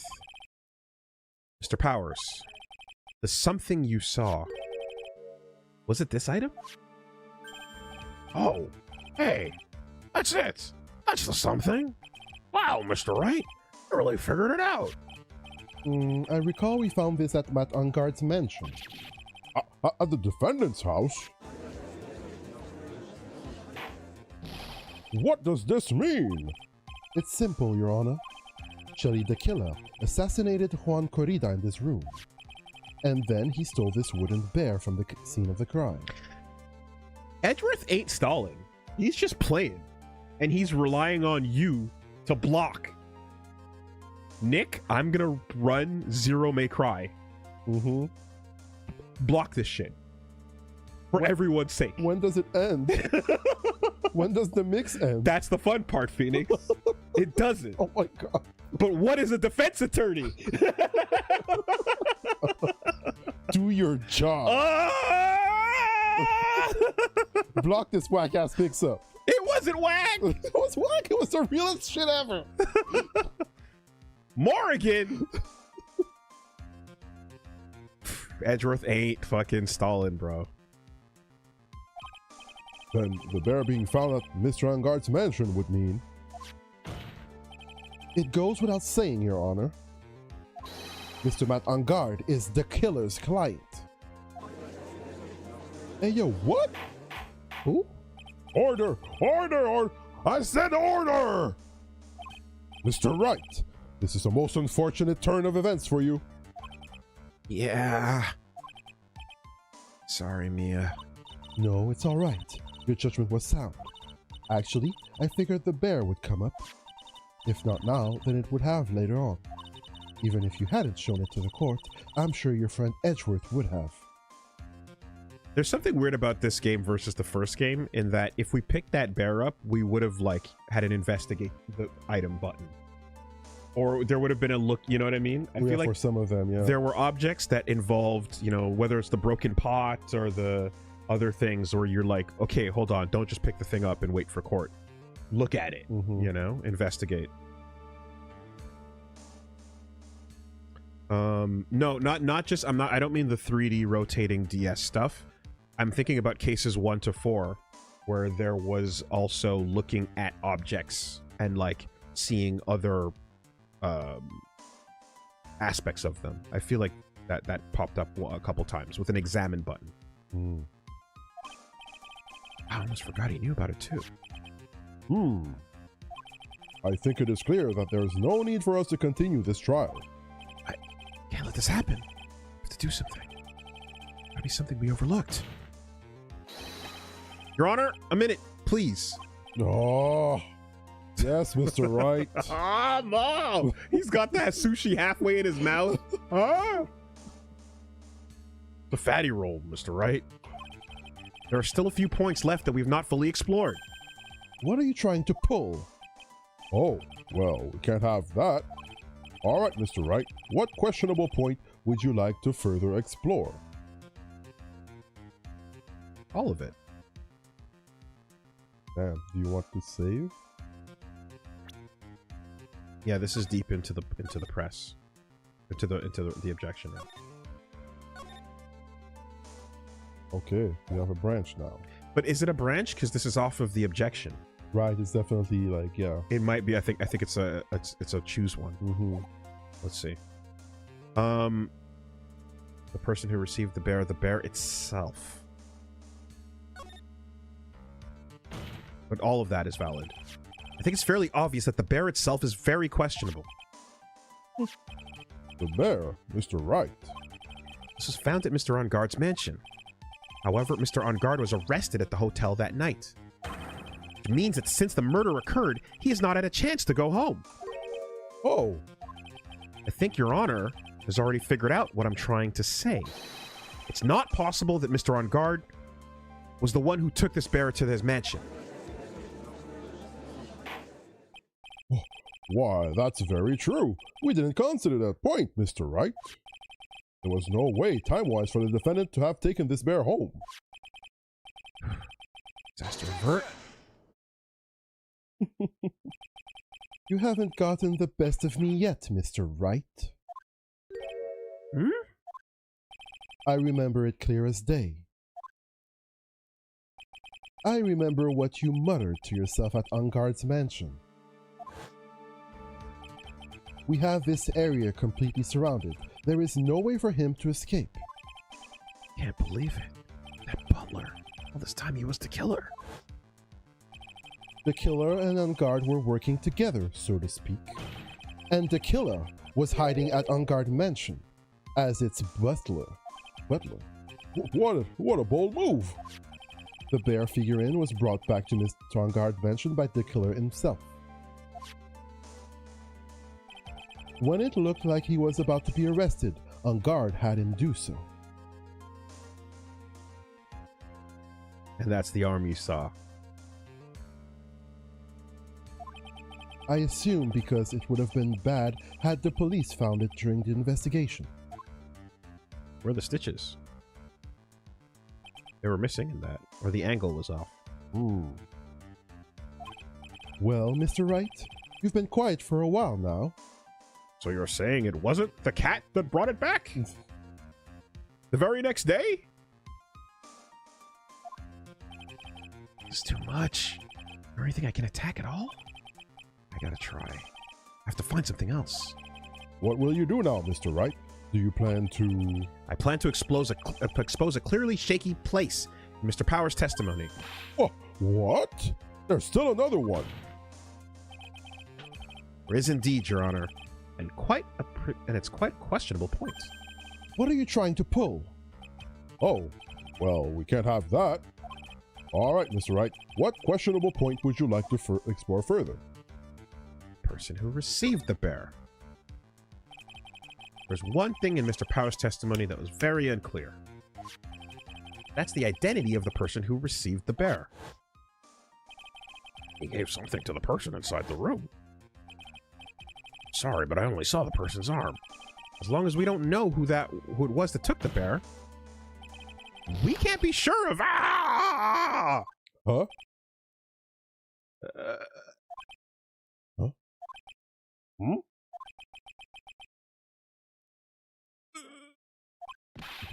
What is it, Mr. Powers? You're going to scream like that and at least give us a good reason why. Mudbutt, Your Honor. Oh, God. Oh, yeah, sorry. Actually, so I remembered. I remembered who took the bear. What? Really? I mean, I only saw his arm. But that arm... It was the Nickel Samurai's arm. I swear it. You've got to be kidding! Are you sure of that, Mr. Powers? Yeah! I'm sure it was the Nickel Samurai. Whew. Order! Order! It looks like you've dug your own grave, yet again. How many times is that today? Floss count! So the person who took in this little bear was the Nickel Samurai. And, as we all know, Matt On Guard is the Nickel Samurai. Thanks to the defense, we've made that all the clearer. I think we've heard enough. Will Powers, how did you read your lines on set? Did you have to strap the script to your coworkers' chests and read it like The Godfather? Holy shit. We now know why this bear figurine was at the defendant's mansion, as well as who it was that received the bear from the assassin in his room. Everything has become very clear. The client who hired the assassin to commit the murder was Mr. Matt On Guard. I see no reason for this trial to continue. Therefore, I will now hand down my verdict. Thank you, Your Honor, for your understanding. You see, Mr. Wright, you could not win against the truth, could you?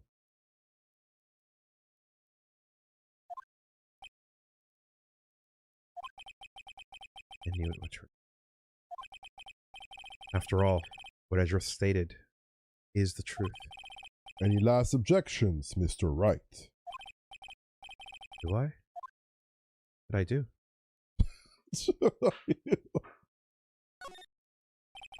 I will now... Objection! God damn it! There's only one way for me to drag this trial out. The only thing I have left is this one dirty truth. Your Honor. I have a gun!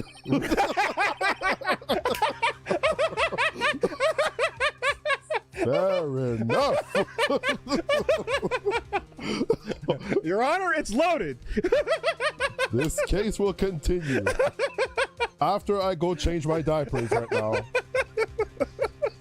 Will Powers is like, I gotta go too. The crowd goes, wow! Yo! Phoenix, Phoenix, Phoenix, Phoenix. Trick, trick, trick. No, no, no, no, no, no.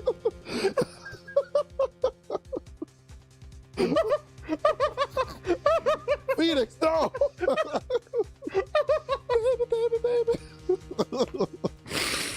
Oh, fuck. Right now, we have to believe these two reasons. We have these two reasons to believe my client is the assassin's client. Okay. Reason number one, he accepted the bear figurine from the assassin. Reason number two, that very same figurine was found at On Guard Mansion. However, it's possible that this is all the work of a certain other person.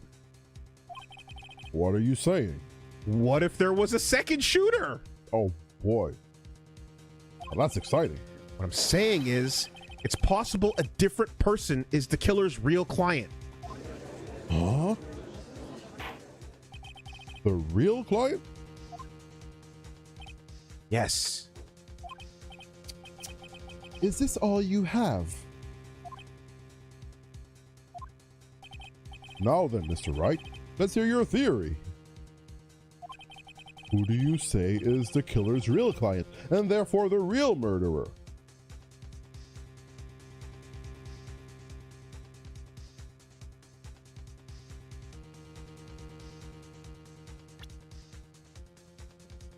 Huh.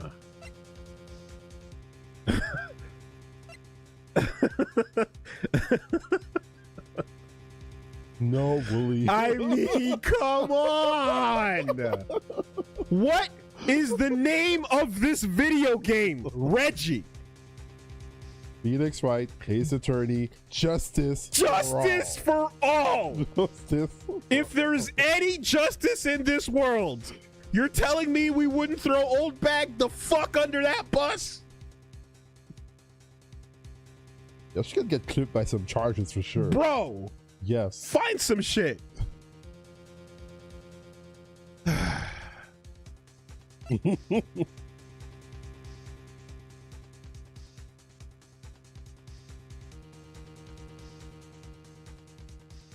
If we're stalling on this,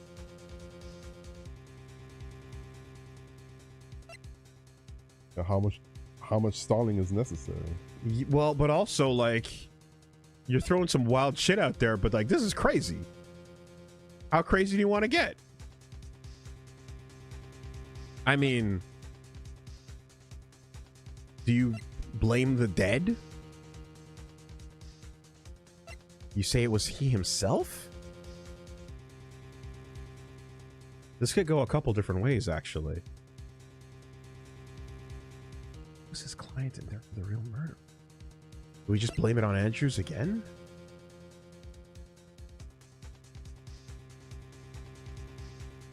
Are we gonna just have to, like, fucking drag it out for reals? Using the newfound evidence? Just like a huge piece of shit? Adrian Andrews? Oh. Oh. That's messed up. Oh, that feels bad. That's a bad click. That's bad that that was right. I was hoping it wouldn't be right. I wanted failure on that. I wanted Old Bag. That fucking old curmudgeon. Wow. Do you feel like a hero now? Yes, we already know that she tried to frame Matt on guard for the crime by wearing a spare nickel samurai costume. Ah! Then, the nickel samurai's arm that I saw, that could have very well been Miss Andrews. Oh, but what about Mr. On Guard? If you would please recall yesterday's testimony, the defendant was taking a nap during the break period. That's right. Then, finding this figure at Mr. On Guard's mansion. It was a well-laid trap set by Miss Andrews. Oh! Mr. Edgeworth, what is your opinion on I was about to ask, is the answer to your question to sink down and temporarily betray your ideals in the hope that the means will be justified by the ends you arrive at? Ooh. Do the ends justify the means? And is Edgeworth on board with that? I can't even begin to count the flaws in the defense's logic. Besides which, there is no evidence to support it. However, I can't fully discount its possibility either.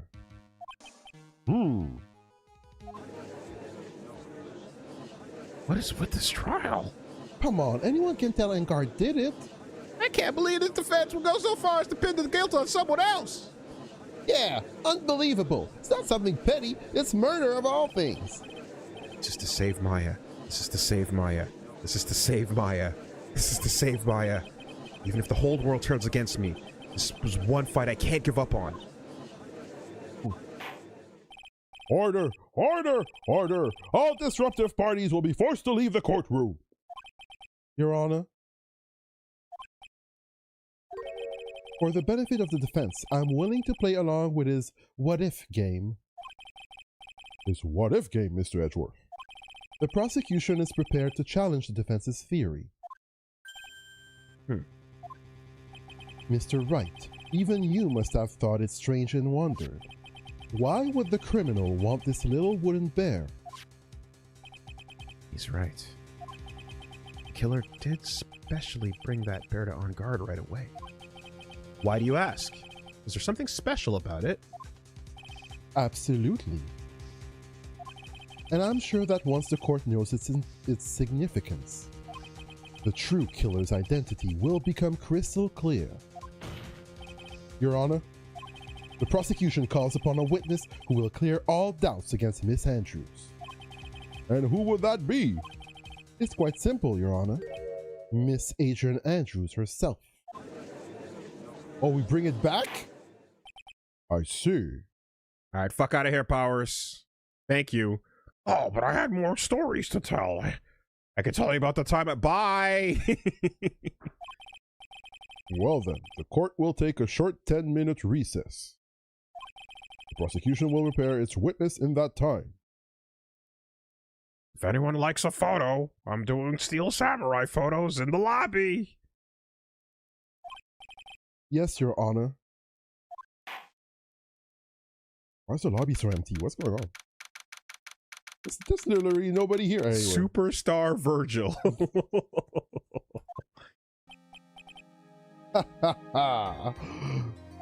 Oh, I knew it was a good idea to hold her hostage. Don't you agree, Mr. Lawyer? Security. No. Security. Fucking dude. But I never thought in your desperation you tried to pin the guilt onto Adrian. I swear this demon will pay.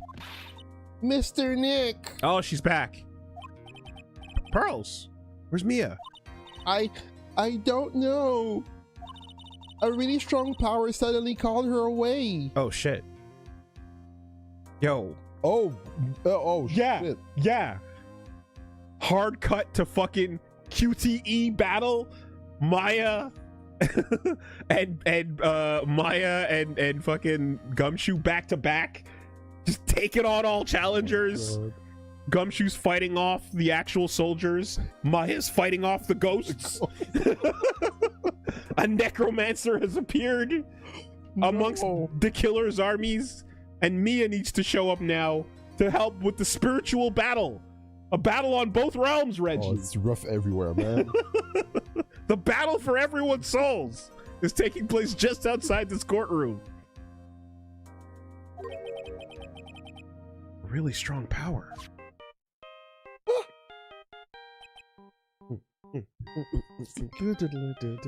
Answer the phone, it might be an emergency. Always ready to play one of pearls. Always give it that one. Dokosho Soran Bushi. Ha! Oh, Mr. Nick, your phone is. Yo! It's from Gumshoe.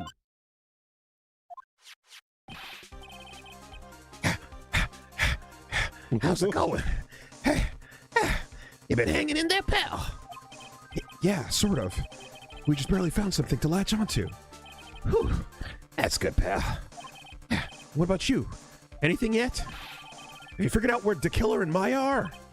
Well, we still don't have any leads, but, What? We don't have any more time. if we just had one, even a single clue would be really helpful. Oh, God. Just hold down back, you know. Just keep holding down back. You got this. You can try to jump and block. That helps, too. Medium punch, tilt back and forward. That's what I do.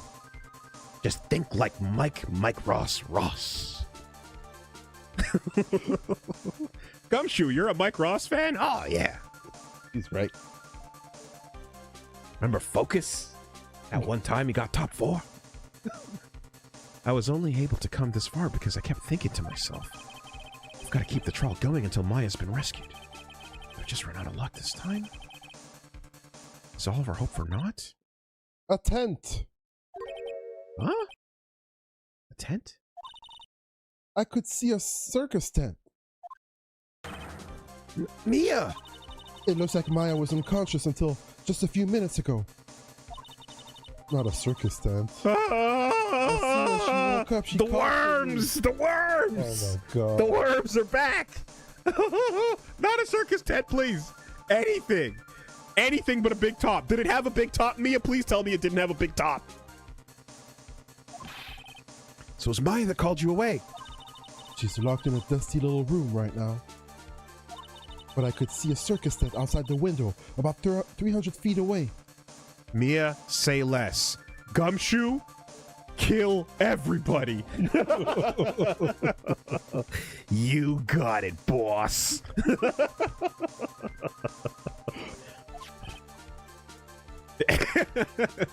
Gumshoe, execute Order 66. Gumshoe, is there a circus in town right now? There's only one, pal. The very big circus. Oh. God fucking damn it. Maya's somewhere within a 300-foot radius of one of the main tent. What? Okay, hold on a sec, pal. Hey, draw a circle on that map. About a 300-foot radius from the main tent. Hurry. And And? I could see a mailbox under the window just outside. All right, we're going to call down the Hammer of Dawn. 300-foot radius. The whole tent! The whole tent, sir! The whole tent! My God. But what about everyone? What about the camera, Everyone!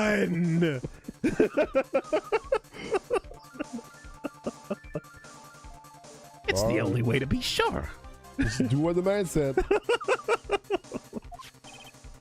Gumshoe, there's also a mailbox. Okay, what else? What else, Mia?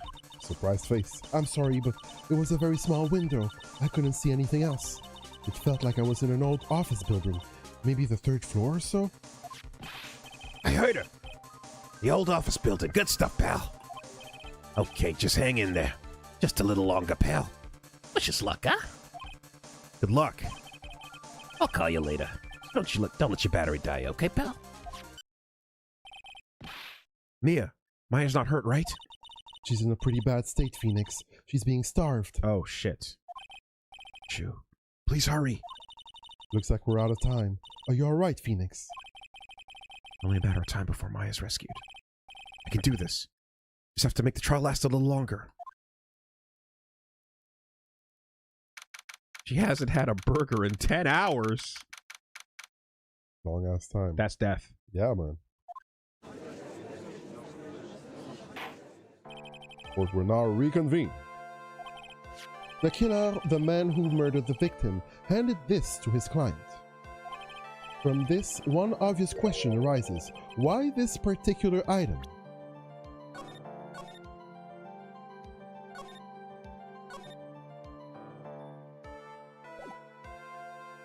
I mean, you have to imagine Matt is just like sitting back, sipping, taking it all in at this point.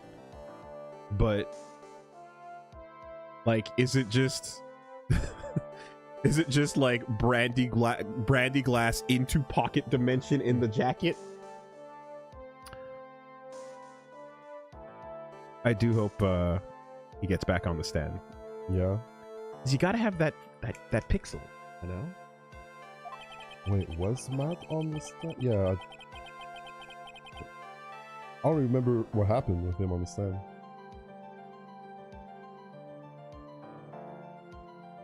I believe the answer to that question will provide us with the name of the real culprit. Now then, the prosecution calls the defendant's manager, Adrian Andrews, to the stand. Oh boy, here we go again. Currently, the witness is accused of tampering and obstruction of justice. Boy, is she! However, you have been called to the witness stand today to ascertain who exactly is guilty of murder. I understand. Any cards you forgot to turn over? Any books or other pieces of fucking... No? Very good. Now, have you ever seen this bear before, Miss Andrews? Of course I have. You have seen it before. That's right. It's only natural that the witness has. Miss Andrews, could you please enlighten the court to these bear's secrets? All right. Why does she? It's testimony. The bear figurine. Actually, this is an elaborate puzzle. If you know the correct order, it can be taken apart one piece at a time. At its center is a small cavity with just enough room to store a small item. Because of its complexity, if you don't know the order, you can't open the bear. You really can't tell that it's a small jewelry box just by looking at it. So this figurine, it's a container of sorts, is it? Yes, looks can be deceiving, wouldn't you agree? Yes, this is superb craftsmanship. Oh, yes, I nearly forgot. You may begin your cross-examination, Mr. Wright. It looks like there really was something to that bear after all. Cross-examination. The bear figurine. Actually, this is an elaborate puzzle. Hold it. A puzzle? That's right. But it looks like an ordinary figurine. True enough. The people who don't know, I'm sure they'd never guess this was a puzzle. So what kind of puzzle is this exactly? If you know the correct order, it can be taken apart one piece at a time. Hold it. You can take it apart. And how would one go about doing that? Well, you first turn its tail to the right, and then push it in. Oh, yes, I see. After that, the arms and legs are free to move and can be removed.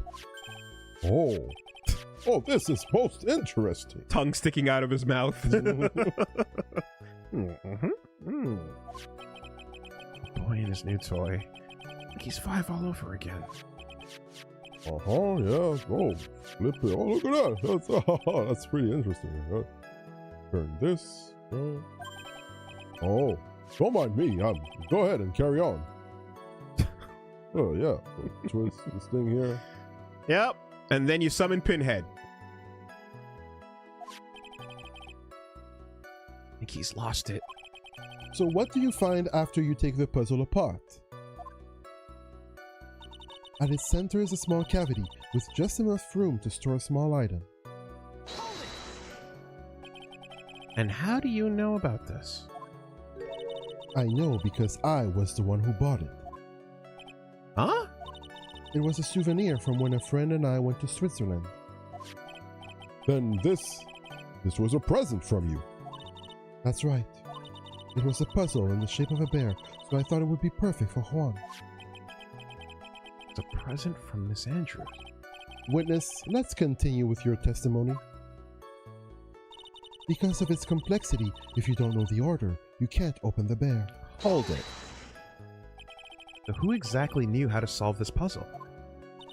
Only the two of us, Juan and myself. It was a souvenir from Switzerland, so I doubt there are that many people with this same bear in this country. But this looks like it can be easily broken, especially if someone wanted to get at what's inside. Smack, smack, smack. Thud. Crunch. Well, it's a toy, but it can never be the same again when it's been broken. You really can't tell that it's a small jewelry box just by looking at it. Hold it. Who else knows that this bear is actually a small container or jewelry box? I never told anyone, and as long as Juan never told anyone either, then only the two of us knew. The two of you, huh? And of course that means Mr. On Guard didn't know, right? I think this is about all I'm going to get for now. Figurine updated. A wooden puzzle with a hollow inside. Only Corrida and Andrews know how to open it.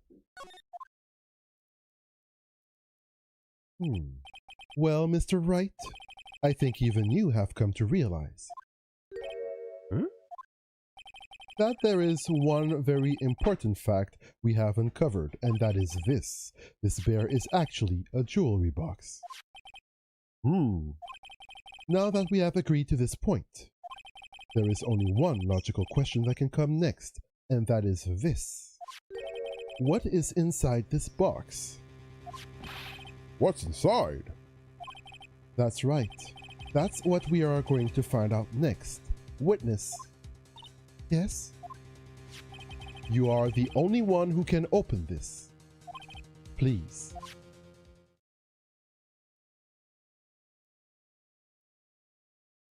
There's a painful silence hanging over the courtroom.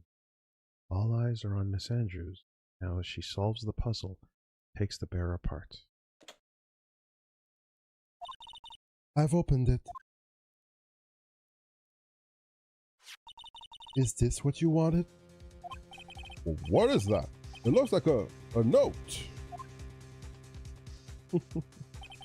I don't think we need to guess at what that is, do we, Mr. Wright?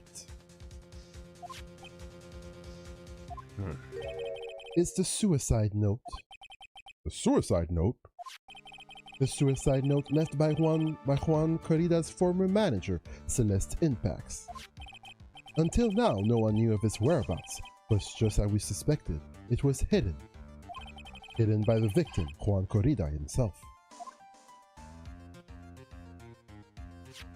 It seems Celeste Impax had very beautiful handwriting, and she just as beautifully signed her own name on the document. This is most definitely the note she left right before she committed suicide. Order! Order! Witness, did you know about this? Yes, I did. I heard all about it from Juan. When I discovered his body, I looked for the bear. I wanted to destroy the note before it became public, but I couldn't find it anywhere. Because it had already been taken by the killer. Everything is going at Mr. Edgeworth's pace. So now that the suicide note has been found, what's the next logical question? What is written on the note? That's right. At least, that's what I would think. Now then, I believe it is only appropriate the contents of this note be made known. I can't stop you, can I? I went through so much just to get my hands on it. And I was going to burn it, for her sake. I'm deeply sorry, but I can't allow you to persuade me to stop. Your Honor, if you could please read the contents of the note aloud. Very well. Hard cut to Big Top. Hit him again! Again!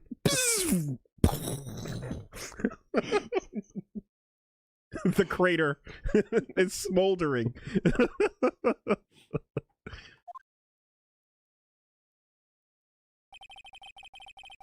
The judge's voice rang loud and clear through the deathly silent courtroom. In her note, Celeste Impacts left us all a record of all that happened to her. About being used and then thrown away by On Guard. About being engaged to Corrida, and On Guard's role in destroying that. About how she decided, in her despair, to end it all.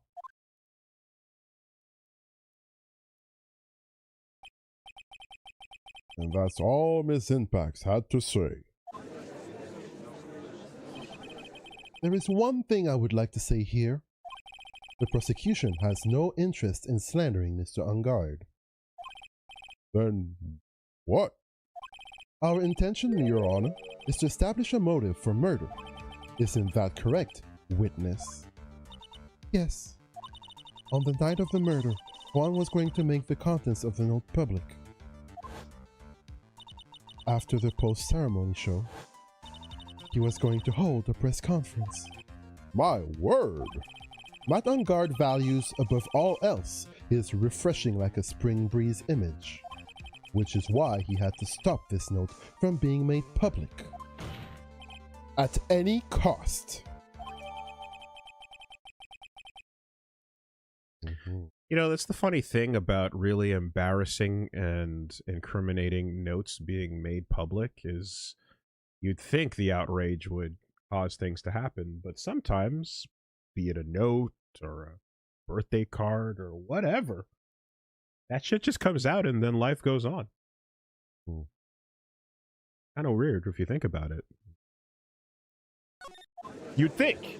The impact would be much bigger. You'd think. It's Ungard's fault that that woman killed herself. And this time he even went so far as to kill someone for stopping him to reveal that. How terrible. What a selfish person. I guess there's slimeball lawyers out there who'll defend these creeps too. There's no room for doubt here. Mr. the Killer's client's goal was to obtain this suicide note. And the only person who needed this note that badly is the defendant. Let's not forget that the bear with the note inside was found at the defendant's house. It seems that we have come to the truth at last. The defendant's motives were entirely selfish. He deserves no sympathy from anyone. Supposed to escape from this one. Why the hesitation, Phoenix? Gumshoe hasn't called yet, so you know what you must do. Yeah, can't we just be like, he's like, I just, wait, Your Honor! Yeah, lock that nigga up. go ahead, go ahead. It's good. Yeah, that's good. Yeah, you can do it. We're good? We're good. How's the time? Just What was that all about? You seem to have changed your mind, Mr. Wright. We Gucci. I know. I have to carry on and buy him some more time. Okay. There's two deadly pieces of evidence, the figurine and the suicide note. Maybe somehow I can find a way out of this situation through one of those. The gavel is already in the judge's hand, Phoenix. Hurry! Think like a scumbag. Think like a huge piece of shit. Suicide note or the figurine? Which one of these should I pursue? Oh, he's dusting it off? Some dirt on this. Yeah. Oh, yeah, Loosening up the arm a little bit, just getting that. Yep. Spinning it like Mjolnir.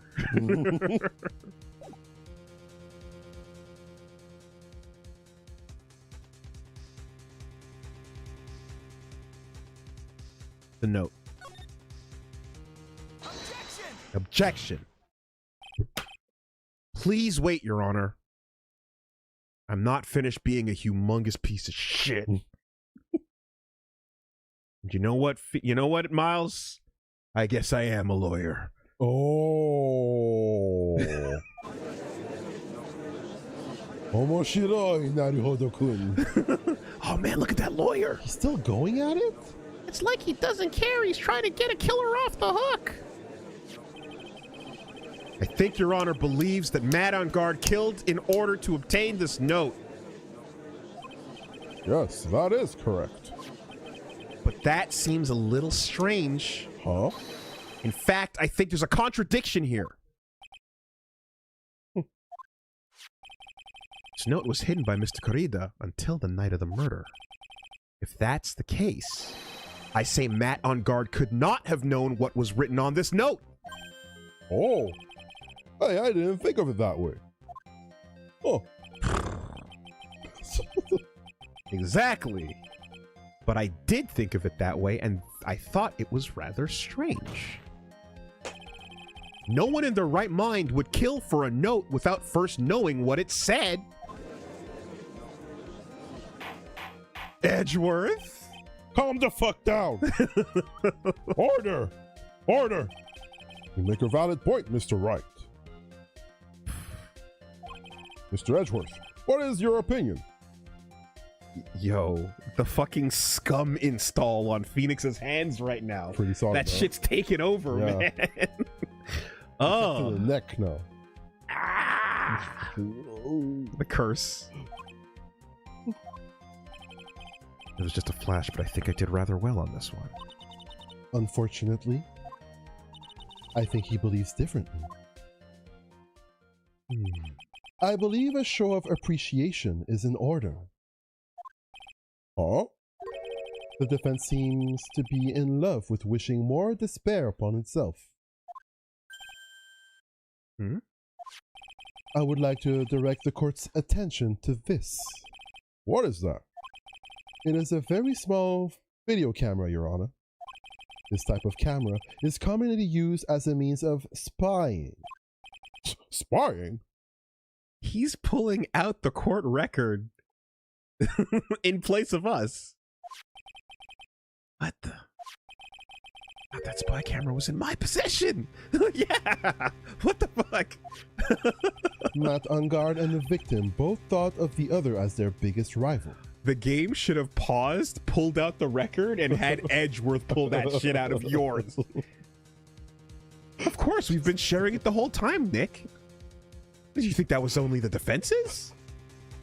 This is our evidence now, Nick. They even went so far as to use this type of item to find each other's weaknesses. Furthermore, Phoenix, this is the updated camera report. And? The victim, Juan Corrida, was being spied on. His personal life was being watched by none other than Matt Ungard. Order! Order! Mr. Wright, Yes, Your Honor. you don't tell me you knew about your client's spying activities. Well, sort of. Oh, hell no! Sort of is not an acceptable answer, Mr. Wright. I see you're confused, Mr. Wright. You're probably thinking, but I have the camera that was in the stuffed bear's eye. But this camera that I have is not that same one. Last night, I searched the victim's house on a hunch. Using this. Gumshoe's bug sweeper. By the way, Mr. Wright, the defendant's fingerprints were found on this camera.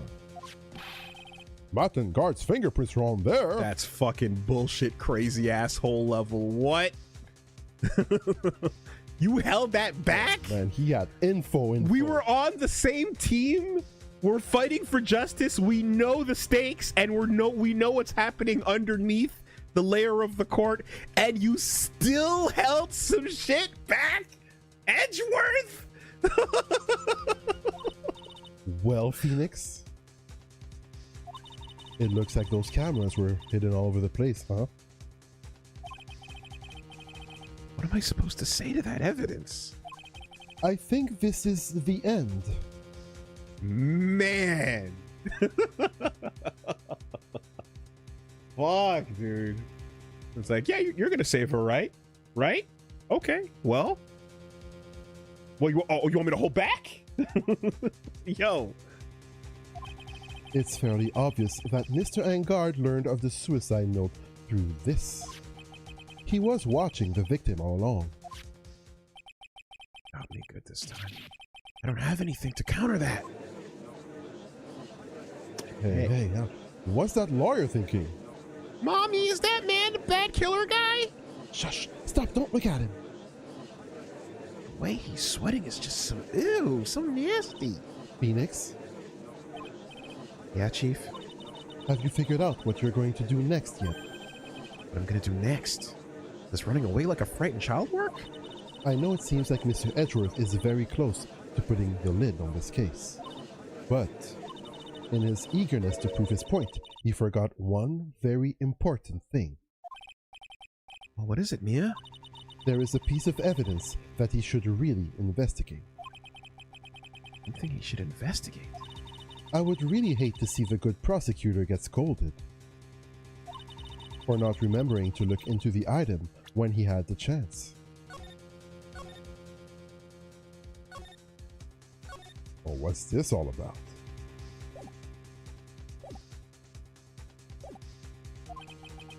Why are you speaking in riddles all of a sudden? All right, I think this time we finally understand everything. Well, Mr. Wright, you don't have any further objections, do you? There's this piece of evidence that Mia's talking about.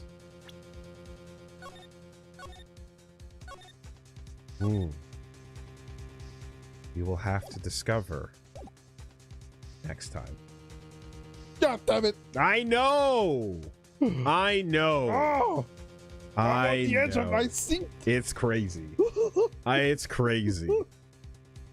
But we are hitting our limit, unfortunately. Okie doke. We were told we had a decent session and then some. So we were told that this would have lasted more than a day, and Absolutely true. it is 8 o'clock, so we do have to get out of here, y'all. Next time, Next time. be there. It's moving. Yo. Schmoving even. Holy shit. Okay. Okay.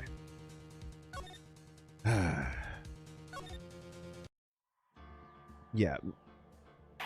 Yeah. We are right in the middle of it. Right in the thick. Okay. Thank you. Hit that button. Yeah, this case is fucking... This shit's... It's moving. Yo. As they say in the streets, that big guy. That big tough. That big guy. That big guy.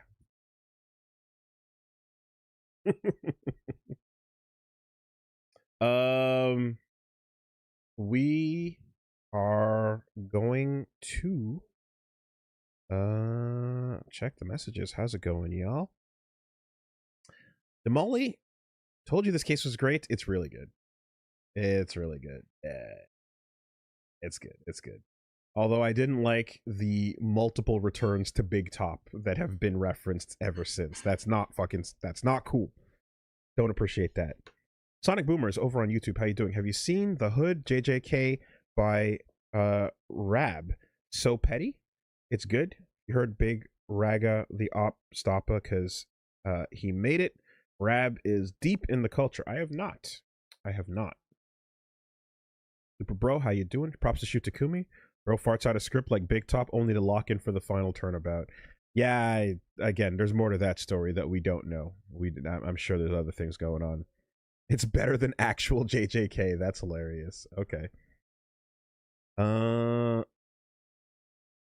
Esse Veritas, how you doing? First Reggie starts DS2 last week, and now the reveal of Matt Diavolo, Eisen on guard. Thanks a ton, guys. I'm eating good. Yeah, truly. That's exactly who he is. I also thank you for the support again for the super chat. Much appreciated, Sophia. I work at a law firm as an assistant, personal injury, auto accidents, slips and falls, wrongful deaths, etc. Oh, like the ad people on TV. Slippin' Jimmy is what you mentioned. Contingency compensation. Other areas of law typically are hourly. You can feel the difference. Thank you very much, Sonic Boomers. Appreciate it. Big Top, there's more story. There's more story. You are filled dread. In this case, more story means you're filled with joy. Yeah, of course. The reveals are excellent. The characters are great. Cool Mike, how you doing? Big Top will never be a memory. Mo the Clown. All right, what is going on? Right, we're done for today. You can check us out on YouTube. The name of the channel is WoolieVersus. You can check out the last episode of Final Fantasy XIV featuring Pat stares at Joe Guns, Biggs, and Wedge that came out a few hours ago. There's also Reggie versus Dark Souls 2, Hyda's Tower Scholastic Edition, as well as some Castle Super Beast clips for you from 379, Becoming Backfit Mutter on Cargo Bites, as well as Fur-hating Femcell Feces Force. Jesus, what did I just read? That is in fact a new story and a clip that we got. Super Bro, yeah. Props to Shutakumi, farts out a script like Big Top, only to lock in for the final turnabout. Yeah, we did get that one. I did see that message. Thank you. We said it earlier. Yeah, the clips over on the channel talking about what's going on. What did Reggie just read? Well, if you've never heard of Love in Deep Space, that's not my fault. News is happening out there in the world, and it's up to you to go out there and seek it, you know? Or you can listen to the clip to find out the context of why that title is perfectly named. Right? Gets the people going. You want to click on it to find out what the fuck that means, right? Yeah. Exactly. Sheesh. What do you want me to tell you? You go, what the fuck am I reading? And then what? You click on it, and then you go, oh, because everyone here who knows the story knows exactly why it's titled that. Gotcha. All right, y'all. Be sure to tune in this week. Tomorrow we've got Castle Super Beast. It's gonna be a good one. Tune in. Don't want to miss it. Then we will be back on Wednesday, a little bit later than usual, at 5 p.m. with Final Fantasy XIV. We're going to be doing a bit of a later stream. It's going to be a bit shorter too as well. Life gets in the way. Thursday, some more Dark Souls 2 coming your way. And then on Saturday, EBD. Not sure yet. I will let you guys know, but that's might be an off day. We might do something. It depends on how the week goes, but I will let you know. All right. But either way, we definitely want to see for a good. Always a good time. Yes, sir. We will. Yeah, we'll be starting up at 3 p.m. All right. Take it easy. See you next time. Take care.